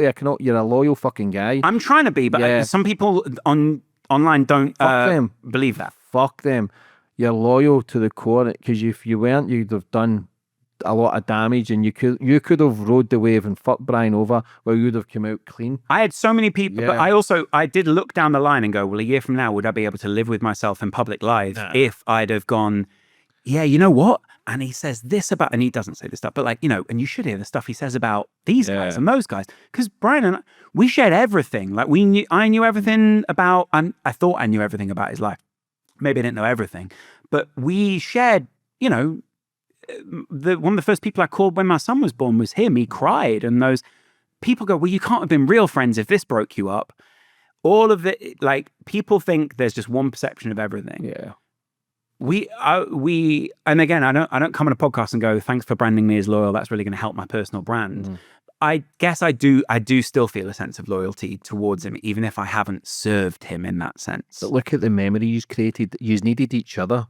Yous were each other's pickups. Yous were each other's, right. I wouldn't say downfalls, but yous needed each other. We were Morecambe and Wise. Like, look at the memories you created that nobody can. Look at the people you've interviewed. Look at the money you've created. Look at the sponsors you get. Look at the friendships, the laughs, talking about the office before it even started. Like, once you sell out completely and go, I'm fucking him over just for your own gain, that's something you live with for your whole life. Now, you've embraced the pain, you've sat with it, you've grew your fucking hair, you felt sorry for yourself. But for me, it's get back on the horse, do what you do best, try and patch it with him, sort a podcast maybe in the future, and then kick on and do your own thing. Yeah. But look what he's created. And sometimes I think the spark can go, but you need that extra person, and it's probably more beneficial for you to reach out and actually put it to bed, because that'll be the chapter closed, and then it'll be like the hairs come off again. I think so. I think that's when you can then move on. He's still doing good content, but then content will improve. Yours will improve. You'll start getting back on to what you do best. You know, and that's just for my advice and from interviewing people. I think it's just best to talk about the past. I didn't like this, I didn't like that, but then laugh about it, because there's no point in dwelling on it. I agree. Because you end up fucked. And what's the point in that? Because life goes by too fast. And there's certain fucking things you'll see or smells or things, and it'll take you back to what it's good. But I'm telling you now, you can go bigger and better from what you were then. Yeah. But sometimes the mind and the cancellation, and he doesn't like us and I'm cancelled here, fuck everybody else. You know? It's just all a part of our perception of the world. When was the last time you spoke to him? Oh, mate, like now almost 2 years ago. Yeah. It was a long time ago. But it's funny because, what is it they say? The heart grows fonder. Right. Yeah. But my heart hadn't really changed much in that time. I think maybe at the time also, we spent such a long time together, it felt like a bit of a relief for both of us. Breathing space. Yeah, to not have the pressure of having to kind of support the other one in a sense. And so there was a period of like relief in probably his life as much, not to have to, you know, have someone else take part in that. But like you said, like, yeah, the heart does grow fonder. Obviously, you know, I'm sure there's a bunch of people who go, oh, you should never endorse this, but I don't care. You're right. There are a bunch of great memories and really good experiences. The internet also just moves on very, very quick. And it's very quick if you're not always reminding people of those things and poking them and going, hey, do you remember that time when we did the thing? That they go, oh, who cares? But there's a bunch of people doing podcasts now who almost, they owe the entirety of the podcast space that they're in the UK to him and to Definitely, I agree. And I think if that's, maybe they don't want to acknowledge that because that's awkward, or like, you know, you want to feel like a man in your own right or whatever. But there are a lot of people in England who owe the cultivating of that space to that initial genesis. And I think to an extent it's healthy to acknowledge those things. Does that make sense? But nobody does, because it's all ego and people want to feel as if they do it themselves. Sure. But like I say, I used to take guests and I think, but then again, people do that to me and I don't mind that. Yeah. But everything is competition. It's something maybe we need to work on as a whole to help build each other up, you know, because the UK is very small. But I watch the Americans do it and they do it right. They constantly build each other up without any ego, without any fucking badness, you know. So what's your plans for the future then? Give me it. Honestly, I want to direct. Like I want to make, I'm really interested in documentary. I think the world probably needs more discussions at the moment about what's kind of the reality of what's happening. And it doesn't mean, you know, I'm not talking about going to CNN or whatever, but like, I think especially from my own perspective now, we need more people who are willing to have conversations. I'm not talking on or off a podcast about experience and life. And I love telling stories. I love like just helping people work out what a story really is. And that for me is where I want to go with that. That was what we did with Brian. I was there to help him tell his story. And the same to an extent with Chunks and all these people. I love finding out like what really is happening rather than just the surface, you know, hey, I'm a hero kind of thing. I think that's so boring. But get back on it, brother. That's only my advice. No, I appreciate that. I've worked through the years, you know, and everything can change. And it's something you will laugh about. Yeah. And hopefully you do it with Brian. You go, fuck me, remember you says that, you're daft cunt, and then it went pear Yeah, shape. right. It will make you stronger if you utilise it that way. Like I've said, there's people who have become cancelled have become even bigger. Yeah. So it's all down with the mindset, and the mindset is a powerful thing. We can get lost in that little guilt trip of feeling sorry for ourselves, what could have been. But look, you've had more positives from that life and that chapter than negatives. Yeah. You know, so I would get back on it. I look forward to seeing what you do with your journey. Anything I can help with, if you ever want to do anything, documentaries, whatever, I'll send you my documentaries over that I've done. I've got a few things in the pipeline. I've got big things, big dreams to keep going. But again, you get sidetracked. Navigating, right? Fuck it, it's life. But for anybody watching, brother, I know you've had your own struggles. For anybody that's maybe battling right now, what advice would you have for them? The main thing I'd say is just don't stop. And it's not, you might feel like you're stopped at the moment, or you might feel like you're particularly stuck. Again, you speak about this quite a lot. Just keep exploring and even if it's a minor thing that you're exploring, it's like exploring outside of your bed, get into the bathroom or get into your living room or get into work or whatever. Continue to move and continue to live, basically, because I think a lot of people, I don't know, maybe not a lot of people, but there are a lot of people who can feel cowed by what's happened or what their experience is. And my experience was to just keep moving, Rocky, keep moving forward, you know? That was, I didn't realize it, but that was how I kept momentum in life. Because I think a lot of people think of momentum as like, it's got to, you know, it's this shooting star. Whereas actually it can just be a really small, slow roll of something that might gain momentum in the end. And that for me, multiple times now in my life has been about just keep doing. I have, where do you hold your stress in your body? My shoulders. Right, okay. So mine's my legs, right? And probably my shoulders, but I weirdly, like, I just don't hold it there anymore. My legs. I can do a stretch on my legs and completely change my mentality in 5 minutes. And if I do that stretch every day, a week later, I will see my body, my demeanor, my thinking completely change.